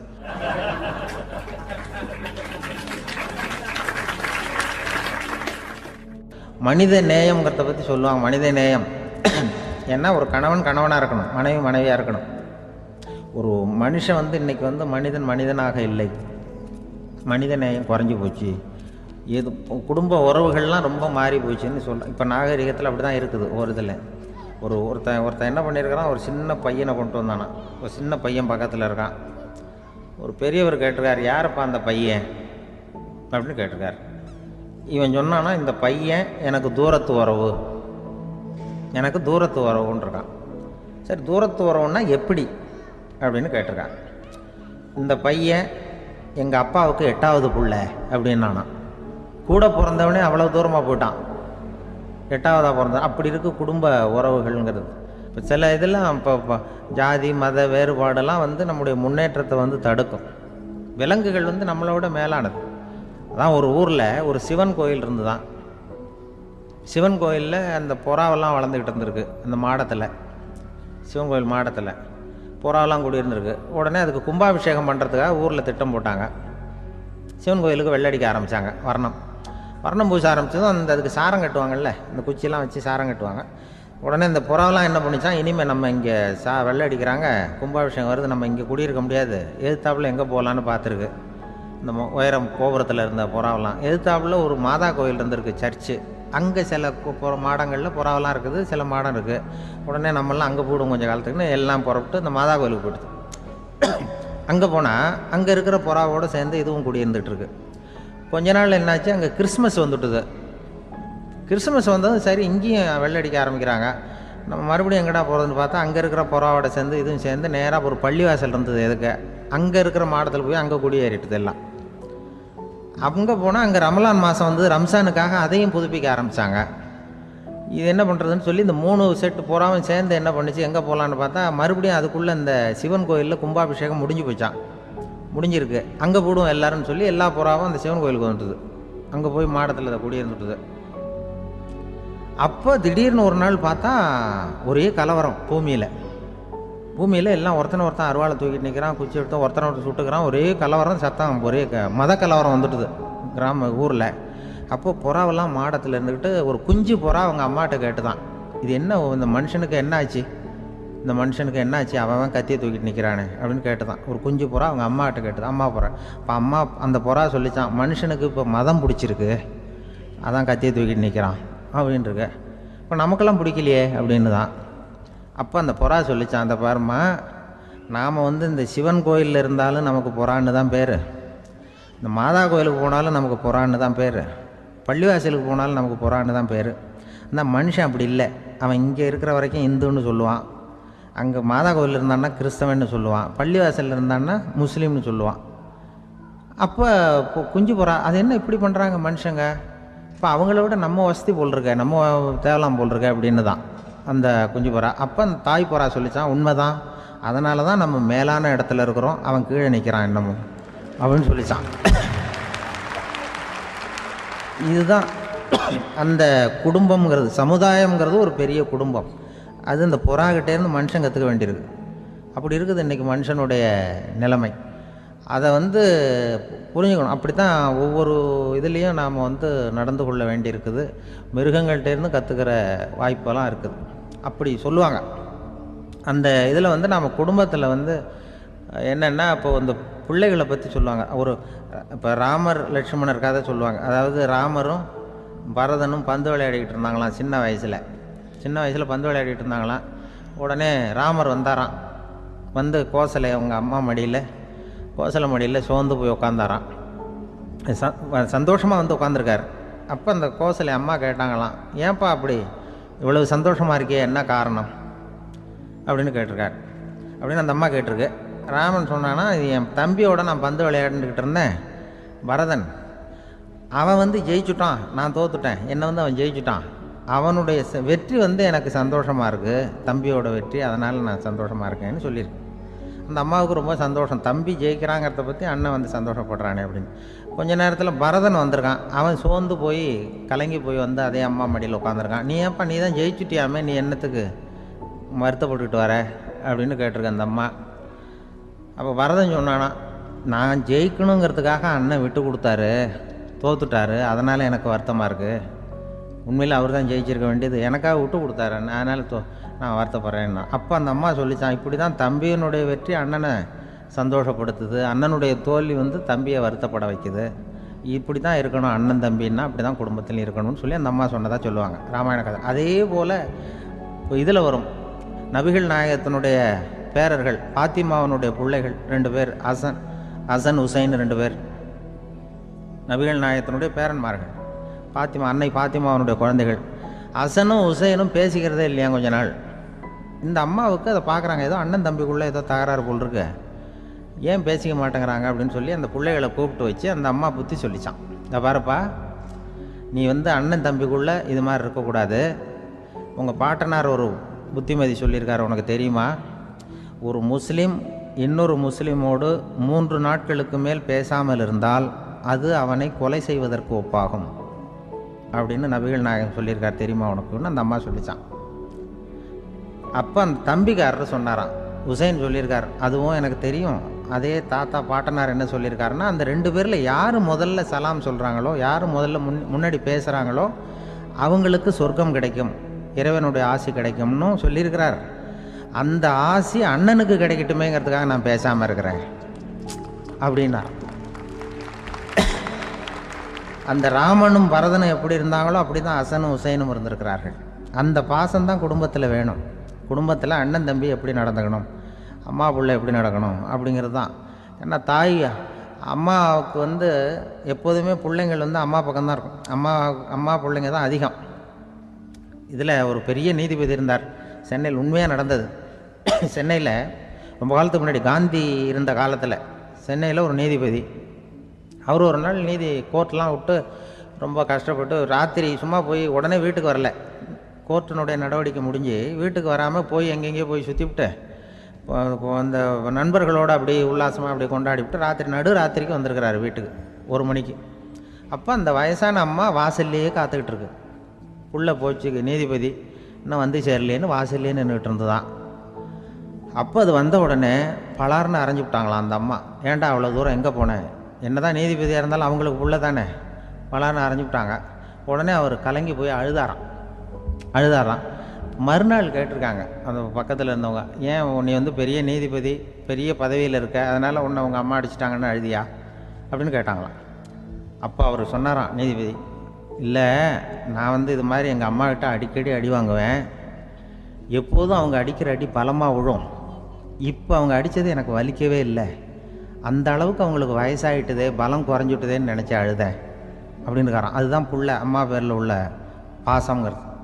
இதே போல் நான் சொன்னது மாதிரி முன்னாடி இவர் ஒரு இறைநேச செல்வர் ஒருத்தர் இருந்தார். ஒரு அம்மா எனக்கு அப்பா தண்ணி கொடுப்பா அப்படின்ட்டு படுக்கையில் இருந்த அம்மா. இவர் ஏதோ படிச்சுக்கிட்டு இருந்தவர், ஒரு சின்ன இளைஞர், உடனே ஓடி போய் ஒரு குவளையில் தண்ணி எடுத்துகிட்டு போய் அம்மாவுக்கு முன்னாடி நிற்கிறார். முன்ன அந்த அம்மா அதுக்குள்ளே தூங்கி போச்சு. இவர் அந்த தண்ணியை வச்சுக்கிட்டு அவர் பாட்டு நிற்கிறார். விடிஞ்சு போச்சு. விடிகிற சமயத்தில் அந்த அம்மா முடிச்சு பார்க்குது, பையன் தண்ணியோட கையில் வச்சுட்டு நிற்கிறார். ஏம்மா என்னப்பா நீ ராத்திரி பூரா தண்ணியோடு நின்றுட்டு இருக்கிறியா எனக்கா அப்படின்னு. அப்பா அவர் சொன்னாராம், ஆமாம்மா ராத்திரி தண்ணி தாகமாக இருக்குன்னு கேட்டிங்க, உடனே தண்ணி கொண்டு வந்துட்டேன். ஓடி வந்து பார்க்கும்பொழுது நீங்கள் தூங்கிக்கிட்டு இருந்தீங்க, தூங்கிட்டு இருக்கும்பொழுது உங்களை எழுப்ப வேண்டாம், தூக்கத்தை கெடுக்க வேண்டாம்னு நான் நினச்சேன், அதனால் எழுப்பலை. தூக்கம் முழிக்கிற சமயத்தில் உடனே தாகமாக இருக்கும், தண்ணி குடிக்கணும்னு ஆசைப்படுவீங்க, அதனால் தண்ணியை பக்கத்துலேயே வச்சுக்கிட்டு நிற்கிறேன் அப்படின்னு அந்த இளைஞர் சொன்னாராம். அப்படியே கட்டி பிடிச்சிட்டு நீ பிற்காலத்தில் பெரிய அறிஞராக வருவேன்னு சொல்லி அந்த அம்மா வரணும்னு சொல்லி இறைவனை வேண்டாங்களாம். அவர் தான் இஸ்லாமிய மார்க்கத்தில், தீன் மார்க்கத்தில் பெரிய ஆளானது. அதாவது ஷர்புதீன் யாஹ்யான்னு ஒருத்தர், அவர் பெரிய இஸ்லாமிய பேரறிஞராக வந்தார். இப்படி அம்மா பேரில் பாசமாக உள்ளவங்களாம் இருந்தாங்க நிறையா. அப்படி அந்த குடும்பத்தில் வந்து அந்த பாசம் நேசம் எவ்வளவு இருக்கோ அவ்வளவுக்கு அவர்கள் உயர்வார்கள்ங்கிறது தான் நம்முடைய பெரிய இதெல்லாம் பெரியவங்கள்லாம் சொல்லியிருக்கிறது அதுதான். அதனால தான் அந்த கணவனுடைய பங்கு என்ன, மனைவியினுடைய பங்கு என்ன, பிள்ளைகளுடைய பங்கு என்னங்கிறத பற்றி ரொம்ப விவரமாக சொல்கிறதுக்காக தான் அதை பற்றி நாம் சிந்திக்க வேண்டிய நேரம் இதுங்கிறதுனால தான். இருக்கிற எல்லாருக்கும் வணக்கம். நான் இப்பொழுது தான் முதல் தடவையாக இந்தியாவை விட்டு வெளியில் வந்திருக்கிறேன். அதுவும் உங்கள் ஊருக்கு வந்ததில் ரொம்ப சந்தோஷம், மகிழ்ச்சி. என்னை பற்றி ரொம்ப பெருமையாக பல வார்த்தைகள்லாம் சொன்னார். அவர் அவ்வளவு பெருமையாக சொன்னதற்கு காரணம் அவ்வளவும் நானே அவருக்கு எழுதி கொடுத்தது.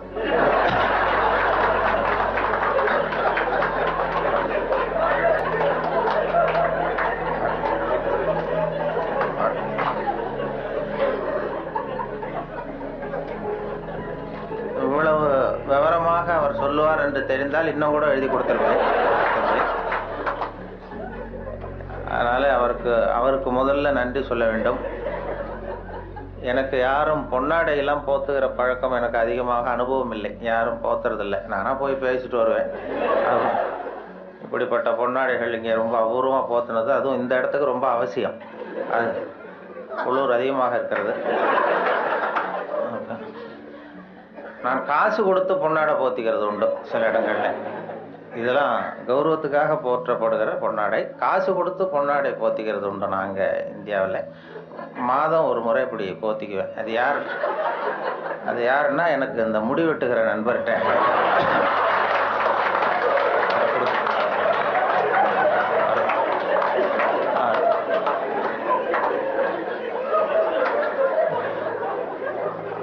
அப்படி போத்தி கொள்வது வழக்கம்.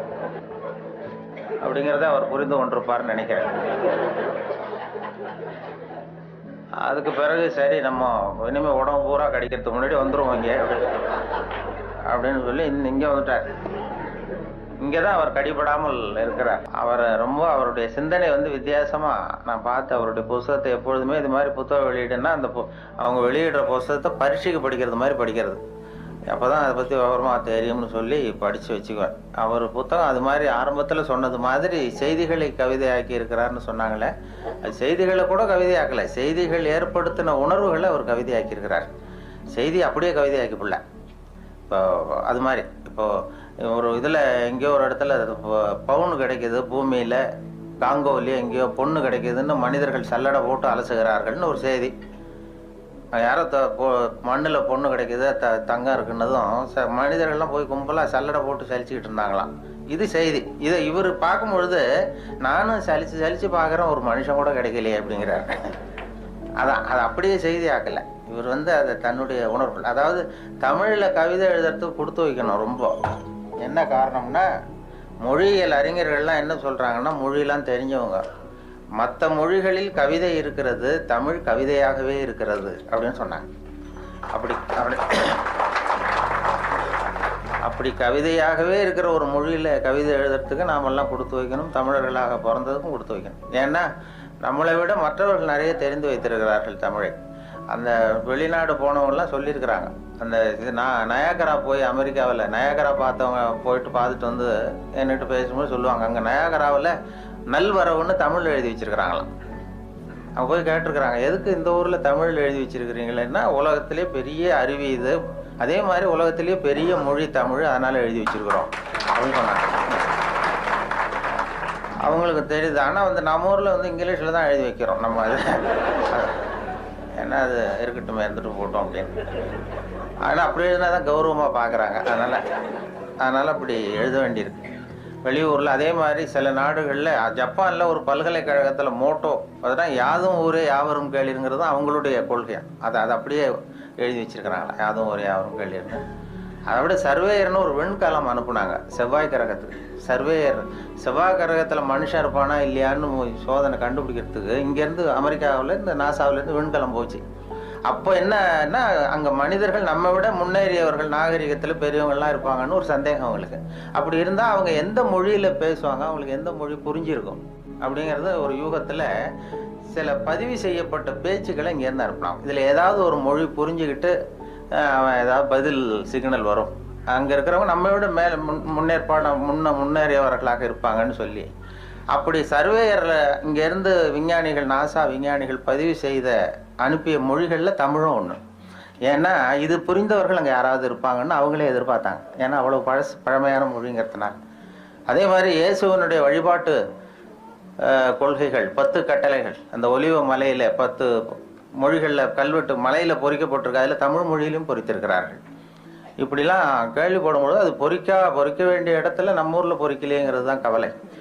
அப்படி நிறைய கேள்விப்படுகிறோம் அதை பற்றி. அப்படிப்பட்ட தமிழில் கவிதை எழுதுகிறதுக்கு அவர் கொடுத்து வச்சிருக்காரு. அவருக்கும் அதை அவங்க அம்மையார் சொன்னாங்க, அவங்க எல்லாருடைய வெற்றிக்கும் ஒரு காரணம் பின்னாடி ஒரு பெண்மணி தான் பின்னாடி இருப்பாங்கன்னா அவருடைய வெற்றிக்கு அவருடைய மனைவி தான் காரணம் அப்படின்னு சொன்னாங்க. அது வாஸ்தவம் தான். நான் என்னுடைய வெற்றிக்கு கூட என்னுடைய மனைவி தான் காரணம். ஏன்னா நான் முக்கியமான விஷயம் எழுதும் பொழுதெல்லாம் அவங்க பிறந்த வீட்டுக்கு போயிடுவாங்க. ஏதோ ஒரு வகையில் எப்படியோ ஒரு வகையில் உதவி பண்ணுறது அது ஒரு உதவி தான். அதாமல் செய்யாமல் செய்கிற உதவி. அதனால் அவர்களை இந்த நிலைமையிலும் நான் ரொம்ப நன்றியோடு நினைத்து கொள்ளுகிறேன். நான் 2 நண்பர்கள் நாங்கள் ஊர் சுற்றி பார்க்கறதுக்காக வந்தோம். உங்கள் ஊர் அழகை பார்க்கறதுக்காக வந்தவர்கள். அதே நேரத்தில் இப்படி ஒரு வாய்ப்பு அன்பழகன் அவர்களையும் சந்திக்கிறவர்கள். அவரும் ரொம்ப அழகானவருங்கிறது அப்புறம் தான் தெரிஞ்சது. ஊர் மட்டும் இல்லை, அவரும். அதில் என்ன பொறாமைன்னா அவருக்கும் 60 வயசு, எனக்கும் 60 வயசு. என்னன்னா யாரும் அதனால் நான் வரும்பொழுது அவர் பக்கத்தில் உட்காந்துடக்கூடாதுன்னு நினச்சிக்கிட்டே வந்தேன். ஏன்னா அவர் பக்கத்தில் நான் உட்காந்தா எனக்கு ரொம்ப வயசானது மாதிரி தெரியுது. நல்ல வேலையாக என்னை தனியாக கொண்டு போய் அங்கே உட்கார வச்சது ரொம்ப மகிழ்ச்சி. அவர் நேற்று வரும்பொழுதே நானும் நண்பர்கள் 2 பேரோடு வந்தேன். இப்போ பொறியாளர் ஞானசுந்தரம் அவர்கள், தமிழகத்தினுடைய தலைமை பொறியாளராக இருந்து ஓய்வு பெற்ற வீரபத்திரன் என்கிற அண்ணாச்சி, அவர் வந்திருக்கிறார். 3 பேர் வந்தோம். அவர்கிட்ட அதான் கேட்டேன், என்னாச்சு இவருக்கு 60 வயசுன்னா நம்பவே முடியலையே அப்படின்னு சொல்லி நாங்கள் பேசிக்கிட்டோம். அவர் பார்த்ததும் இருக்கும் அண்ணாச்சி, அது நம்மளை ஒப்பிட்டு பார்க்காதீங்க, அது அவர் இப்படித்தான் பாருங்க, நம்மளை கம்பேர் பண்ணி பார்த்தா சந்தேகமாக தான் இருக்கு, அதை பார்க்க வேண்டாம்னு சொன்னார். அப்புறம் இன்னைக்கு பார்த்தோம் இன்னும் ஒரு 5 குறைஞ்சிட்டு வயசு அப்படின்னு.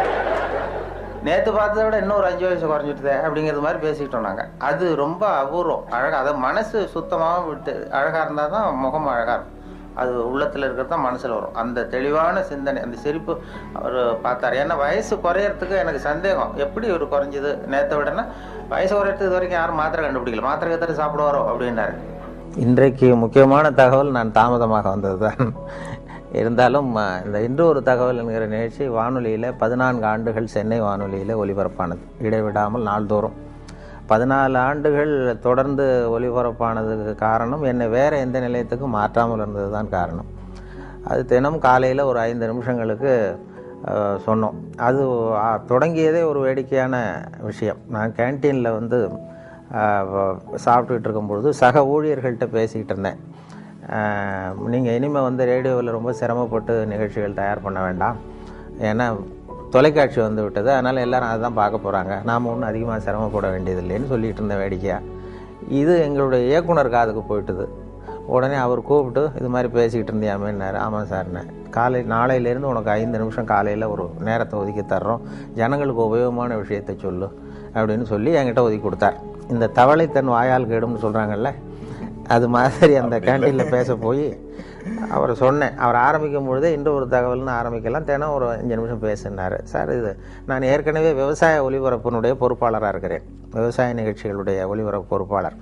அதையும் பார்த்துக்கிட்டு இன்று ஒரு தகவலையும் சொல்கிறதுங்கிறது சிரமமாக இருக்கும், அதனால் ஒரு வாரம் ஒரு நேரம்னு வைத்துக்கொள்ளலாம்னு சொன்னேன். வாரத்துக்கு ஒரு நிகழ்ச்சியாக. இல்லை நீயே சொல்ல வேண்டாம், தொடர்ந்து 1 மாதம் சொன்னால் போதும், அடுத்த மாதத்துக்கு வேறொரு பொறுப்பாளரை நியமிச்சுடலாம் அப்படின்னு சொல்லி தான் அவர் என்கிட்ட அந்த பொறுப்பை படித்தார். 1988 ஜூலை 1 தேதி இதை தொடங்கணும். ஜூலை 30 இந்த கடைசி நேரத்தில் போய் இயக்குனர்கிட்ட சொன்னேன், என்னுடைய கடமை முடிஞ்சது, வேறு அடுத்தவரை ஏற்பாடு பண்ணுங்கன்னு சொல்லி. அப்போ ஐயோ அதை நான் மறந்துட்டேன், திடீர்னு இப்போ இன்றைக்கி நாளைக்கு வேறு ஒருத்தட்ட ஒப்படைச்சோம்னா அவர் சிரமப்படுவார், அதனால் இந்த ஆகஸ்ட் மாதமும் நீயே சொல்லிட்டு வா, செப்டம்பரில் மாற்றிக்கலாம்னு சொல்லி சொன்னார். நான் ஆகஸ்ட் 15 போய் சொல்ல ஆரம்பித்தேன், சார் எங்களுக்கு சுதந்திரம் கொடுங்க, எனக்கு சுதந்திரம் கொடுங்கன்னு. அவர் என்ன பண்ணார், சரி அப்போ அந்த கடைசியில் ஒரு நாள் கூப்பிட்டார், 28ஆம் தேதி வாக்கில் கூப்பிட்டு டிஃபன்லாம் வாங்கி கொடுத்தார், சிற்றுண்டிலாம் வாங்கி கொடுத்தார். ஒரு இயக்குனர் ஊழியருக்கு வாங்கி கொடுக்குறது ரொம்ப ஆச்சரியம், எதுக்கு இப்படிலாம் வாங்கி கொடுக்குறாரு அப்படின்னு சொல்லி நான் யோசிச்சுக்கிட்டு இருந்தேன். இது வந்து நான் வெளியில் போகிற இடமெல்லாம் இது நிகழ்ச்சி நல்லா இருக்குன்னு சொல்லிட்டு இருக்கிறாங்க, அதனால் நீயே இதை தொடர்ந்து பண்ணால் நல்லாயிருக்கும் அப்படின்னு சொல்லி அதை தொடர்றதுக்காக அந்த 2 வடை ஒரு டீ வாங்கி கொடுத்தார். அந்த 2 வடைக்கும் டீக்கும் நன்றி உள்ளவனாக இது வரைக்கும் ஒரு 14 ஆண்டுகள் சொல்லிகிட்டு இருக்கேன். அது வேண்டாம்னு சொல்கிறப்ப நிறுத்திக்கலாம்னு அவர் சொன்னார். தொடர்ந்து சொல்கிறது சிரமமாக இருக்கும்னா, இல்லை நீ எப்போ வேண்டான்னு சொல்கிறேன் அப்போ நிறுத்திக்குவோம் அப்படின்னார். நான் வேண்டான்னு சொல்கிற கட்டத்துக்கு வரும்பொழுது அவர் டிரான்ஸ்ஃபர் ஆகி போயிட்டார். அதனால் அதையும் சொல்ல முடியல. 14 ஆண்டுகள் இது ஆரம்பத்தில் எனக்கு சுமையாக தெரிஞ்சுது. ஏன்னா ஒரே நிகழ்ச்சியை தினந்தோறும் சொல்ல வேண்டிய கட்டாயம் இருக்கேன்னு. அப்புறம் அது சுகமாக போச்சு, ஏன்னா அது பழக்கப்பட்டு போச்சு. அதுக்கிடையில் இந்த பார்வையற்றவர்கள்லாம் வந்து என்னை தேடி வர ஆரம்பித்தார்கள்.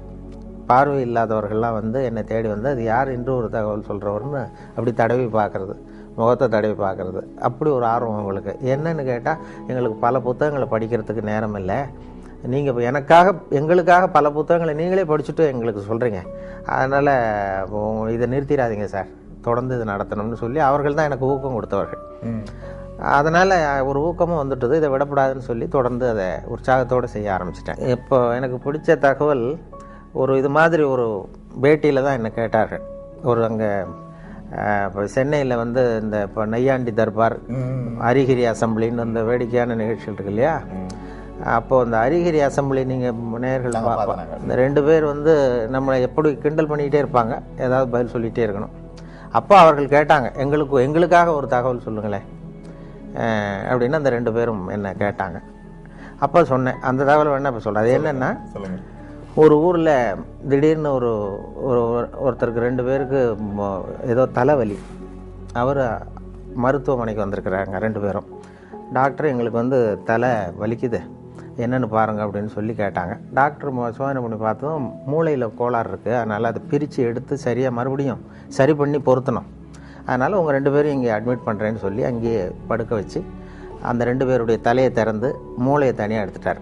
எடுத்து கொண்டு போயிட்டார், லேபரேட்டரி கொண்டு போனார், பரிசோதனை சாலை கொண்டு போய் அதில் சிகிச்சையெல்லாம் பண்ணி மறுபடியும் கொண்டு வந்து இதில் பொருத்திடுறேன்னு எடுத்துகிட்டு போயிட்டார். எல்லாம் சரி பண்ணி கொண்டு வந்து பார்த்தா அந்த 2 பேருமே காணும். இந்த வெறும் தலையோடு இருந்தாங்கல்ல, எங்கேயும் ஆளே காணும். ஐயோ அந்த 2 பேரும் என்ன ஆச்சுன்னு சொல்லி அந்த 2 மூளையும் சரி செய்த மூளையை இது ஃப்ரிட்ஜில் வச்சுட்டார், குளிர்சாதன பெட்டியில் வச்சு அவங்க எப்போவாவது கண்டுபிடிச்சி அவங்களுக்கு பொருத்தி விடணும்னு சொல்லி வச்சுட்டார். அவங்கள தேடிக்கிட்டு இருக்கிறார், ஆளை காணுமே, நம்ம ஆஸ்பத்திரி வந்து 2 பேர் இந்த வெறுந்தலையோடு ஓட்டானேன்னு சொல்லி. ரொம்ப நாள் கழித்து, ஒரு 6-7 மாதம் கழித்து அவங்கள ஒரு கடத்தரில் 2 பேர் பிடிச்சிட்டாரு. இவரே டாக்டரே போய் பிடிச்சிட்டாரு. இங்கே வாங்கப்பா, உங்களை எவ்வளோ நாளாக எங்கே தேடிட்டு இருக்கிறோம், உங்கள் மூளை 2 அங்கே பத்திரப்படுத்தி வச்சுருக்கிறேன், இந்த 6 மாதமாக என்ன பண்ணிக்கிட்டு இருந்தீங்க அப்படின்னு கேட்டார். அப்போ அவங்க சொன்னாங்க, அரிகிரி அசம்பிளி நடத்திக்கிட்டு இருந்தோம் சார் அப்படின்னு சொன்னாங்கன்னு சொன்னேன். அதோட நிகழ்ச்சியை முடிச்சுக்கிட்டாங்க அவங்க. மறுபடியும் என்ன கேள்வி கேட்கல. இல்லை, மனப்பாடம் எனக்கு படிக்கிற காலத்துலேருந்தே சரியாக வராது, அதனால தான் பலமுறை ஃபெயிலாக இருக்கிறேன் தேர்வில். இது இப்போ வானொலி சாதனம் எனக்கு ரொம்ப பொருத்தமாக இருந்தது. எழுதி வச்சுக்கிட்டு தான் படிக்கிறது வழக்கம். எழுதுறது அப்படியே படிக்கிறது இல்லை, வரிக்கு வரி, கொஞ்சம் அந்த பேச்சு வழக்குக்கு மாற்றிக்கிறது வழக்கம். அதனால் வானொலி வந்து எனக்கு அதுதான் என்னுடைய பலமாக இருந்தது. ரொம்ப காலம் வரைக்கும், ஒரு 7-8 வருஷம் இன்று ஒரு தகவல் சொல்லுகிற வரைக்கும் என்னுடைய முகம் வெளியில் தெரியாது, இப்போ தெரியாது, யார் சொல்கிறாங்கங்கிறது தெரியாது. அதனால் இப்போ பேருந்துகள்லேயும் யாராவது இதை பற்றி பேசிக்கிட்டு போகிறத நான் காதில் கேட்டிருக்கிறேன். அப்படி அதனால் எனக்கு முகம் தெரியாத வரைக்கும் எனக்கு கொஞ்சம் பலமாக இருந்தது. தினசரி இப்போ எங்கள் வானொலி நிலையத்தில், சென்னை வானொலிக்கு யாராவது ஒரு 10 பேராவது வருவார்கள் தேடி அந்த அங்கே உள்ள இது சுற்றுலா வர்றவங்க வானொலி நிலையத்துக்கும் வருவார்கள். அப்படி வரும்பொழுது இந்த இன்று ஒரு தகவல் சொல்கிறவர் யார், அவர் முகத்தை பார்க்கணும்னு வருவாங்க. அப்படி தினம் 10 பேராவது வந்து முகத்தை பார்க்கணும்னு சொல்லி பார்த்துட்டு போகிறது உண்டு. அதில் என்ன ஒரு அதிசயம்னா, ஒரு தடவை வர்றவங்க அடுத்த தடவை வர்றதில்லை. அதனால் அது ஒரு என்னுடைய யாராவது திரும்பி வருவாங்களான்னு பார்க்குறது உண்டு, வர்றதில்லை. அதனால் நமக்கு முகத்தை காட்டாமல் இருக்கிற வரைக்கும் தான் மரியாதை அப்படிங்கிறது மாதிரி வச்சுருந்தேன். அவசியமாக என்ன ஆகிட்டுன்னா, ஒரு கட்டத்தில் ஒரு கட்டாயமாக சில தொலைக்காட்சிகள் வர வேண்டிய சூழ்நிலை வந்தது. அதுக்கு பிறகு என்னை தேடி வருகிறவர்களுடைய எண்ணிக்கையும் குறைஞ்சிட்டது. அதாவது நானே இளம் வயதில் மயில்வாகனனுடைய ரசிகன். மயில்வாகனம்ங்கிற அவர் அந்த இலங்கை வானொலி தான் கேட்டுக்கிட்டு இருப்போம், அறிவிப்பாளரை கேட்டுக்கிட்டு இருப்போம். நான் சின்ன பையனாக இருக்கும் பொழுது வானொலியில் தினம் அதை வச்சு, அப்போ பெரிய பெட்டி, இப்படி சின்ன பெட்டிலாம் இருக்காது. எங்கள் வீட்டுக்கு தான், எங்கள் கிராமத்துக்கே முதல் தடவையாக அந்த வானொலி பெட்டி வந்தது. அதை ரொம்ப பத்திரமா ஒரு அறையில் பூட்டி வச்சு அதுக்கு ஒரு பூட்டு போட்டு தினம் மாலையில் கேட்போம். இலங்கை வானொலி தான் கேட்குறது. அப்போ மயில்வாகனுடைய குரல் எங்களுக்கு இளைஞர்களுக்கு நிறைய பேருக்கு பிடித்தம். நாங்கள் நேயர் இருக்க விருப்பம்லாம் எழுதி போடுவோம், எங்களுக்கு பிடித்த பாடல்களை ஒளிபரப்புங்கள்னு சொல்லி அதெல்லாம் எழுதி போட்டிருக்கிறது உண்டு. அவர்கள் சொல்கிறது அதில் அதுதான் இப்போ ஒலிபரப்புக்கு ஒரு ஒலிபரப்பு எப்படி இருக்கணுமோ அப்படி இருந்தது இலங்கை வானொலிங்கிறது தான் உண்மை. இந்திய வானொலியில் கொஞ்சம் அந்த செயற்கைத்தனங்கள் அதிகம் அது இருந்தது. அப்புறம் இப்போ காலப்போக்கில் இப்போ நாங்கள் மாற்றிட்டோம், ரொம்ப இயல்பாக பேசுகிற பழக்கத்துக்கு வந்துட்டோம். அதனால் இலங்கை அறிவிப்பாளர்கள் எனக்கு இப்போ நேரடி பரிச்சயம் பிஹெச் அப்துல் ஹமீது என்னை நேரடியாக சந்திக்க வைத்தார்கள் ஒரு தொலைக்காட்சி நிகழ்ச்சிக்கு. முதல் மரியாதைன்னு ஒரு நிகழ்ச்சி தொடங்கி அந்த இந்திய தொலைக்காட்சியில் என்னையும் பிஹெச் அப்துல் ஹமீதையும் சந்தித்து 1 மணி நேர நிகழ்ச்சி 2 பேரையும் உரையாட வைத்து எடுத்தார்கள். அப்போது இது போன்ற கருத்துக்களை பரிமாறிக்கிட்டோம். அதனால் இலங்கை வானொலி அறிவிப்புங்கிறது ரொம்ப இயல்பானதுங்கிறது உண்மை. இப்போ எங்களுக்கு என்னென்னா அந்த இப்போ வானொலியில் 3 விதமாக குரலை பயன்படுத்தி சொல்லி பயிற்சி கொடுத்துருக்கிறார்கள். வானொலியில் குரலை மட்டுமே உபயோகப்படுத்துகிறவர்கள் 3 விதமாக பண்ணலாம்னு சொல்லி, அதாவது ஒன்று அறிவிப்பு, விவரிப்பு, நடிப்புன்னு சொல்கிறது, அனௌன்ஸ்மெண்ட், ஆக்டிங், நடுவில் நேரேஷன் அப்படின்னு சொல்லி பிரித்து கொடுத்துருக்குறாங்க. அறிவிப்புன்னு வரும்பொழுது ஒன்றை அறிவிக்கும் பொழுது என்னுடைய அபிப்பிராயம் என்னங்கிறது தெரியக்கூடாது. ஒரு அறிவிப்பாளருடைய தகப்பனார் அமைச்சர்னு வைங்களேன், அந்த அமைச்சர் அன்று காலையில் கொல்லப்பட்டிருக்கிறார்னு வச்சுக்கோங்க, சுட்டு கொல்லப்பட்டார். அந்த செய்தியை அந்த அமைச்சருடைய மகன் அறிவிப்பாளராக இருந்து வாசிக்கிறார். அவர் அழக்கூடாது, அதாவது சுட்டு கொல்லப்பட்டு தன்னுடைய தந்தைங்கிற உணர்வு ஒரு முகத்தில் தெரியக்கூடாது. அந்த அறிவிப்பில் தன்னுடைய ஈடுபாடு, தன்னுடைய அபிப்பிராயம், அல்லது 2 நாடுகளுக்கு இடையே போர், அதை பற்றி அறிவிக்கிறோம், நாம் எந்த நாட்டுக்கு சார்போ அல்லது அதுக்கு ஆதரவாளனா இல்லையா அப்படிங்கிறது தெரியக்கூடாது. இப்போது பீகாரில் வெள்ளம்னு படிக்கிறோம், வெள்ளம் வந்துட்டுதேங்கிறது நம்ம அழுதுகிட்டே படிக்கக்கூடாது. விவசாய அறிவிப்பில் ஒரு பூச்சி விழுந்துட்டுது, அந்த பூச்சிக்கு பாதிப்பு அதிகமாக இருக்குங்கிறதுனால நம்ம சோகத்தை காட்டக்கூடாது. இது அறிவிப்பில் உள்ளது. நடிப்பில் நானாக இருக்கிறது இல்லை, கம்ப்ளீட்டாக நான் வீரபாண்டிய கட்டபொம்மன்னா அது கட்டபொம்மனாகவே மாறிடுறோம். இது 2க்கும் இடைப்பட்டது விவரிப்புங்கிற இதில் கொண்டு வராங்க. விவரிப்பு என்னென்னா, இப்போ கிரிக்கெட் கமெண்ட்ரி, அப்போ லேசாக உற்சாகத்தை காட்டலாம் ஒரு உற்சாகமான நேரங்களில், அல்லது ஒரு பெரிய தலைவர் இறந்துட்டார், அதுக்கு நேர்முக வர்ணனை கொடுக்குறோம். இப்போ நான் எம்ஜிஆர் இறந்த பொழுது நான் நேரடி வர்ணனை கொடுத்தேன். அந்த கடைசியாக அந்த அடக்கம் பண்ணுகிற இடத்துல நான் இருந்தேன். அது மாதிரி வர்ணனை கொடுக்கும் பொழுது கொஞ்சம் அந்த சோகமும் இழையோடணும், அதில் நம்முடைய உணர்வையும் காட்டணும் இல்லையா. சுத்தமாக அறிவிப்பு மாதிரி எனக்கு அதுக்கு சம்மந்தம் இல்லைங்கிறது மாதிரி சொல்லக்கூடாது, இருக்கக்கூடாது. அதனால் 3 வகையாக பிரித்து இந்த குரலை வெளிப்படுத்தும்படியாக எங்களுக்கு பயிற்சி கொடுத்தார்கள். அதனுடைய விளைவு தான் என்னென்னா, பல இடங்களில் நாங்கள் எங்களுக்கு சம்மந்தம் இல்லாத மாதிரியே சொல்ல ஆரம்பித்தோம். அதுதான் நீங்கள் கேட்ட கேள்வி. அதனால் இப்போ இலங்கை வானொலியில் அப்படி இல்லை, அந்த இது மாதிரியான பிரிவில் உற்சாகமாக நீங்கள் என்ன நினைக்கிறீர்களோ உற்சாகமாக சொல்லலாம். அதுதான் கேட்பதற்கும் சுவாரஸ்யமாக இருக்கும்.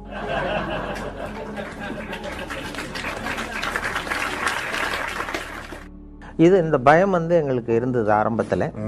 ஆனால் எங்களுக்கு வருகிற விளம்பர வருவாய் குறையல. அது என்னென்னு காரணம்னு பார்த்தா, ஒரு புள்ளி விவரம் சேகரித்தார்கள் இந்தியாவில். அதாவது ஊடகங்கள் எந்த அளவுக்கு மக்களை சென்று அடைகின்றனன்னு சொல்லி, பத்திரிகை, வானொலி, தொலைக்காட்சி. இதில் ரொம்ப புகழ்பெற்ற மீடியா, பாப்புலர் மீடியாங்கிறது தொலைக்காட்சி. ஆனால் அதிகமாக ரீச் ஆகிறது ரேடியோங்கிறது அந்த முடிவு. பாப்புலாரிட்டிக்கும் அதிகமாக ரீச் ஆகிறதுக்கும் என்ன சம்மந்தம் இல்லாமல் இருக்கேன்னு நீங்கள் யோசிக்கலாம். ஒரு விளம்பரத்தை தொலைக்காட்சியில் கொடுக்கும்பொழுது அந்த தொலைக்காட்சியை பார்க்கிறவர்களுக்கு அது போய் சேர்ந்துருது அந்த விளம்பரம். அதே விளம்பரத்தை ரேடியோவில் கொடுக்கும்பொழுது ரேடியோவை கேட்காதவர்களுக்கும் போய் சேருது. எப்படின்னா, ஒரு தேநீர் கடையில் தேநீர் அருந்துறதுக்காக ஒரு 10 பேர் நின்றுட்டுருப்பாங்க. அவங்களுடைய நோக்கம் ரேடியோ கேட்கணுங்கிறது இல்லை, டீ சாப்பிடணுங்கிறது தான் நோக்கம். அவங்கள அறியாமலே ஒரு விளம்பரம் 10 பேர் காதில் விழுந்துருது. அல்லது அந்த வழியாக சைக்கிளில் போயிட்டுருக்கிற ஒருத்தர் ஏதோ ஒரு கடையில் பாடுகிற அந்த இதில் இருக்கிற விளம்பரம் போய் சேர்ந்துருது. அதனால் அதிகமாக 87% வானொலி விளம்பரங்கள் சென்று அடைகின்றனங்கிறது ஒரு புள்ளி வரும். அந்த பலத்தில் தான் இப்போ வானொலி போயிட்டுருக்கு. நாங்கள் அதனால தான் அந்த வானொலியினுடைய விளம்பரங்கள் வருவாய் குறையாமல் போயிட்டுருக்கு. அது முதல்ல நான் விவசாய ஒலிபரப்பு பிரிவில் திருநெல்வேலி வானொலி நிலையத்தில் சேர்ந்தேன். அப்போ சேர்ந்த புதுசில் ஒரு அறிவிப்பை கொடுத்து விவசாயிகளுக்கு, உழவர்களுக்கு இந்த அறிவிப்பை சொல்லுங்கள்னு எனக்கு பொறுப்பு ஒப்படைச்சாங்க. படிச்சுட்டு நான் இப்போ என்ன பண்ணேன், அதில் என்ன எழுதியிருந்ததுன்னா அதை அப்படியே படிக்க சொல்லி கொடுத்தாரு. அதில் என்ன எழுதியிருந்ததுன்னா, இப்போது திருநெல்வேலி மாவட்டம் புளியங்குடி வட்டார விவசாயிகள் கவனத்திற்கு ஒரு செய்தி. அந்த வட்டாரத்திலே நெல் பயிரில் குருத்துப்பூச்சி விழுந்திருக்கிறது. அந்த குருத்துப்பூச்சிக்கு என்ட்ரின் மருந்து அடிக்க வேண்டும். 1 மில்லி மருந்துக்கு 2 லிட்டர் தண்ணீர் வீதம், 100 மில்லி மருந்தை 200 லிட்டர் தண்ணீரில் சேர்த்து, விசை தெளிப்பான் என்றால் 60 லிட்டர் தண்ணீரிலும், கைத்தெளிப்பான் என்றால் 200 லிட்டர் கரைசலும் தெளிக்க வேண்டும் அப்படிங்கிறது அறிவிப்பு. இதை வானொலிகள் அறிவிக்கணும். அப்படியே படிக்க சொல்லி கொடுத்தார்கள். நான் என்ன சொன்னேன், அதை படிக்கும்பொழுது எனக்கு புரியறது மாதிரி பண்ணிட்டேன். புளியங்குடி வட்டார விவசாயிகளே, உங்கள் வயலில் பூச்சி விழுந்திருக்கிறதாக சொல்கிறாங்க. பூச்சிக்கு மருந்து அடிக்கணும், அது ரொம்ப அவசியம். அது எப்படி மருந்து அடிக்கணும்னா என்ட்ரின் மருந்து அடிக்கணும். ஒரு வாளி தண்ணி எடுத்து வச்சுங்க. அந்த என்ட்ரின் மருந்து பாட்டில் மூடி இருக்க, அந்த மூடியால் 2 மூடி மருந்தை அந்த வாளியில் ஊற்றுங்க. ஒரு குச்சியால் கலக்கி வயலில் அடிங்க, சரியாக போடும் அப்படின்னு சொன்னேன். அதாவது மில்லி கணக்கை விட்டுட்டு, ஒரு வாளிங்கிறது 18 லிட்டர் 20 லிட்டர் தண்ணீர், ஒரு மூடிங்கிறது 4 மில்லி மருந்து. அதனால் ஒரு வாளி தண்ணிக்கு 4 மூடி மருந்து அல்லது 2 மூடி மருந்துன்னு நான் கணக்கு சொல்லி போட்டேன். அப்போ அங்கே இயக்குநர்களாக இருந்தவங்க, என்னுடைய அதிகாரிகள், இது இப்படிலாம் வானொலியில் பேசுவது தவற, இப்படி மொழியை கொச்சைப்படுத்தக்கூடாது, ரொம்ப அது துல்லியமாக சொல்லணும், சயின்டிஃபிக்காக சொல்லணும் அப்படிங்கிறது மாதிரி அவர்கள் என்னை கொஞ்சம் இது பண்ணாங்க. சரி சார், நான் திருத்தி கொள்கிறேன்னு சொல்லியிருந்தேன். அதுக்கு பிறகு அந்த புளியங்குடி வட்டாரத்திலேருந்து விவசாயிகள்லாம் வந்தாங்க வானொலி நிலையத்துக்கு. வந்து அவங்க இப்போ அதிகாரிகள்கிட்ட பேசும்பொழுது, சார் ரொம்ப காலமாக இந்த விவசாய அறிவிப்புலாம் கேட்டுக்கிட்டு இருக்கிறோம், ஆனால் இப்போ தான் நீங்கள் என்ன சொல்கிறீங்கன்னு எங்களுக்கு புரியுது விளங்குதுன்னு. அப்போ அவங்களே அதிகாரிகளே பார்த்து என்கிட்ட, நீ இனிமேல் இந்த விவசாய நிகழ்ச்சியில் மட்டும் வேணா அப்படி பேசு, மற்ற இதில் வேண்டாம் அப்படின்னு சொல்லியிருந்தேன். அதுக்கு மட்டும் அனுமதி கொடுத்தார்கள். அப்படி ஆரம்பிச்சது தான் அது. அப்புறம் அந்த பேச்சு வழக்குங்கிறதுக்கு ஒரு அங்கீகாரம் கிடைச்சிட்டது. அதாவது பாரதியாரே பேசுவது போலவே எழுதுவது சிறப்புன்னு சொல்லி ஒரு இடத்துல சொல்லியிருக்கிறார். ரேடியோ லாங்குவேஜ், வானொலி மொழிக்கே ஒரு இலக்கணம் உண்டுன்னு சொல்வார்கள். ஒரே வரி இலக்கணம். என்னன்னா நாம சொல்றது கேட்கறவங்களுக்கு புரியணும், அதுதான் அதனுடைய இலக்கணமே. அவர்கள் பாஷையில அவர்களுக்கு புரிகிற மாதிரி பேசுறது தான் வழக்கம். அதுல அதுதான் வானொலிக்கு அவசியம். வானொலிக்கு நான் எழுத்தாளராக போனேன். விவசாய ஒலிபரப்பு பிரிவுக்கு ஸ்கிரிப்ட் எழுதி கொடுக்கறது, படிகள் எழுதி கொடுக்குற வேலைகள், அதாவது நிகழ்ச்சி அமைப்புகள். ஆனால் அங்கே எனக்கு ஒப்படைக்கப்பட்ட வேலை நிகழ்ச்சி தயாரிப்பு வேலைகளையும் கொடுத்தாங்க. அதுக்கு பிறகு எடிட்டர் அப்படின்னு சொல்லி ஆசிரியருங்கிற பொறுப்பில் சென்னை வானொலிக்கு மாற்றலாகி வந்தேன். அங்கே நாடக தயாரிப்பு பிரிவு, தமிழ் இலக்கிய பிரிவு, அப்புறம் விவசாய பிரிவு, அறிவியல் பிரிவு, இப்படி பல்வேறு பிரிவுகளில் வேலை பார்த்துக்கிட்டு இருந்தேன். அதுக்கு பிறகு ஒரு பதவி உயர்வு, நான் உதவி இயக்குனராக போய் உதவி இயக்குனராக ஒரு சில ஆண்டுகள் இருந்துட்டு அதுக்கு பிறகு ஓய்வு பெற்றேன். வேலையை பொறுத்த வரைக்கும் சென்னையில் திருப்தி, வாழறதை பொறுத்த வரைக்கும் திருநெல்வேலி திருப்தி. ஏன்னா அங்கே ஜன நெருக்கடி இல்லாத இடம். அதனால ஆஃபீஸை விட்டு வெளியில் வந்துட்டா திருப்தியாக இருக்கும். இங்கே ஆஃபீஸுக்கு உள்ள போயிட்டா திருப்தியாக இருக்கும், வெளியில் வந்தால் கஷ்டமாக இருக்கும், பஸ் பிடிக்கணும் அப்படிங்கிற கஷ்டம். அது அந்த நிலையங்களில் இப்போ நிகழ்ச்சி பொறுப்பாளர்கள் எந்த வேலையும் யாரிடமும் ஒப்படைக்கலாம். அது இப்போ நான் அது இருக்கும். ஒரு அடுத்த ஒரு பிரிவில் ஆள் இல்லை, அன்றைக்கு அவர் வரலைன்னா அந்த பொறுப்பை நாம் ஏற்றுக்கொள்ள வேண்டிய கடமை இருக்கும். அதுபோல் எனக்கு எல்லா துறைகள்லேயும் ஒரு வேலைகள் பொறுப்புகள் கொடுத்தாங்க. வெளியில் போய் பதிவு பண்ணுறது, பேட்டி எடுக்கிறது, நேர்காணல் பண்ணுறது. முதல் நேர்காணலே நான் விவசாய பிரிவில் இருந்தாலும் என்னை நேர்காணல் பண்ண சொன்னது இந்த நடிகர் தங்கவேலு, தங்கவேலு, நகைச்சுவை நடிகர், திருநெல்வேலிக்கு வந்திருந்தார் ஒரு நாடகம் நடத்துவதற்காக. அப்போ அவரை பேட்டி காண்றதுக்கு அந்த அந்த அந்த பிரிவில் இருக்கிற நண்பர் வரல. அதனால நான் விவசாய பிரிவில் இருந்தேன். என்கிட்ட ஒரு மைக்கு, அந்த ஒலிப்பதிவு கரையை கொடுத்து, நீ போய் அவரை பேட்டி எடுத்துட்டு வான்னு சொல்லி கொடுத்தாங்க. அதுதான் முதல் தடவை நான் அவர்கிட்ட போகிறேன். எனக்கு இப்போ முன் அனுபவம் கிடையாது, என்ன கேட்குறதுன்னு தெரியல. அதனால் போய் பேசிக்கிட்டு, இப்போது என்ன சார் நீங்கள் முதல்ல எப்படி நடிச்சிங்க, என்ன வேஷம் போட்டிங்க அப்படின்னு கேட்டேன். நான் அதை ஏன் கேட்குற தம்பி, எனக்கு அனுமார் வேஷம் போட்டு விட்டாங்க.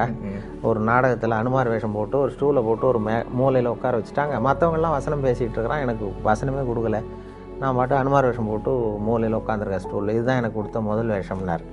நான் சொன்னேன், அப்படின்னா ரொம்ப கஷ்டப்பட்டு நடிச்சிருப்பீங்க போல் இருக்கே சார், சிரமப்பட்டுன்னு. அதில் என்ன சிரமம் தம்பி, அதான் வசனம் கிடையாது, அனுமார் வேஷம் சும்மா உட்காந்துருக்கிறது தானேன்னார். இல்லைங்க, அனுமார் வேஷம் போட்டுவிட்டு சும்மா உட்காந்துருக்கிறது கஷ்டம் இல்லையாங்க. அப்போ சிரிச்சார். நான் என்ன மாதிரியே பேசுகிறேன் நீ அப்படின்னார். அப்போ எனக்கு உற்சாகமாக இருந்தது அந்த முதல் நேர்காணலே. என்ன மாதிரியே பேசுகிறேன்னார். அதனுடைய விளைவு என்னென்னா, அவருடைய கடைசி படத்துக்கு நான் தான் குரல் கொடுக்க வேண்டிய கட்டாயம், அவர் மாதிரியே பேச வேண்டிய ஒரு நிலைமை. பெரிய மருதுன்னு ஒரு சினிமா படத்தில் அவர் நடிச்சுட்டு இறந்துட்டார். அப்போ அவருடைய குரலுக்கு கொடுக்கணும்னு சொல்லி என்னதான் அழைச்சிட்டு போய் அவருக்கு குரல் கொடுத்தேன். அவர் ஆரம்பத்தில் என்னை மாதிரியே பேசுகிறேன்னு சொன்னதும், அவரை மாதிரியே பேச வேண்டிய ஒரு சந்தர்ப்பம் கடைசியில் கிடைச்சதும் ஒரு பெரிய எதிர்பாராத ஒரு ஒற்றுமை. அவர் கலந்து கொண்ட கடைசி நிகழ்ச்சி கூட என்னுடைய மகளுடைய திருமணம் தான். மேடை பேச்சு ரொம்ப ஒரு அசௌகரியமான நிலை தான். இப்போ எனக்கு நான் ரேடியோவில் தான் பேசி பழக்கமே தவிர மேடையில் அனுபவம் இல்லை. ஆனால் ரேடியோவில் பேசுகிறதுனால இவர் மேடையிலையும் பேசுவார் போல் இருக்குன்னு சொல்லி கட்டாயப்படுத்தி கொண்டு போய் மேடை ஏற்றி விட்டாங்க. அதனுடைய விளைவு தான் அப்படி பேசிட்டு இருக்கிறது. மேடையில் இப்போ ரொம்ப நேரம் பேசுகிறவர்கள்லாம் குறைச்சல். முன்னாடிலாம் மணிக்கணக்கில் பேசிகிட்டு இருந்தால் பொறுமையாக கேட்பாங்க. இப்போ எல்லாமே சுருக்கமாக முடியணுங்கிறது மாதிரி. இன்று ஒரு தகவலே கொஞ்சம் புகழ்பெற்றது காரணம் சுருக்கமாக முடிகிறதும் ஒரு காரணம். 5 நிமிஷங்களில் முடிச்சுக்கிறோம். அதே தினம் 1 மணி நேரம் இன்று ஒரு தகவல் சொல்கிறேன் அப்படின்னு ஆரம்பிக்கிறதா வச்சுக்குவோம், பொறுமையாக கேட்க மாட்டாங்க. அதனால் மேடை பேச்சுங்கிறது இப்போ ரொம்ப நேரம் பொறுமையாக உட்கார்ந்துருக்கிற மனோபாவம் இல்லை. அதனால தான் வேடிக்கையாக கூட சொல்லுவாங்க, ஒரு மேடை பேச்சாளர் ரொம்ப நேரம் பேசிகிட்டு இருந்துட்டு ரொம்ப சார் மன்னிச்சிங்க சார், நான் கடிகாரத்தை கூட பார்க்க மறந்துட்டேன்ருக்கார். கேட்டுக்கிட்டு இருந்தவர் சொன்னாராம், ஏன் கடிகாரத்தை தான் பார்க்க மறந்தேன், பின்னாடி மாட்டிருக்கிற கேலண்டரையாவது பார்க்கக்கூடாதா அப்படின்னாராம். அப்படின்னா வாரக்கணக்கில் பேசிகிட்டு இருக்கிறான்னு அர்த்தம். அப்படி அந்த பொறுமை இழந்த எல்லாம் அவசர யுகம். அதனால் எதையும் சுருக்கமாக தெளிவாக சொல்லுவது முக்கியங்கிற நிலைமை வந்துட்டுது. அதனால் மேடை பேச்சுக்கு வரவேற்பு இருக்குது தமிழகத்திலையும். சரி, அதிக நேரம் காத்துக்கிட்டு இருக்கிறதுக்கு மக்கள் தயாராக இல்லை. அரசியல் இல்லை, இளம் வயதில் எனக்கு அந்த சில பொது உடைமை கட்சிகள் ஈடுபாடு இருந்தது மாணவ பருவத்தில். அதன் பிறகு இதுவரைக்கும் எந்த கட்சியிலுமே இதுவரைக்கும் ஈடுபட்டதில்லை. நான் கொஞ்ச காலம் படித்து முடிச்சுட்டு விவசாய அதிகாரியாக 3 வருஷம் இருந்தேன். அதுக்கு பிறகு உள்ளூர் பஞ்சாயத்து போர்டு பிரசிடெண்ட்டாக இருந்தேன். ஊராட்சி மன்ற தலைவராக 7 வருஷம் இருந்தேன். 1970லேருந்து 77 வரைக்கும். அப்போ எலெக்ஷனில் நின்றேன் உள்ளூரில், கட்சி சார்பு இல்லாமல் நின்று உள்ளாட்சி மன்ற தலைவராக இருந்தேன். அப்போ சில அரசியல் கட்சிகள்லாம் வாங்க அப்படின்னு சொல்லி, இப்போ இந்த எம்ஜிஆர் அப்போ தான் புது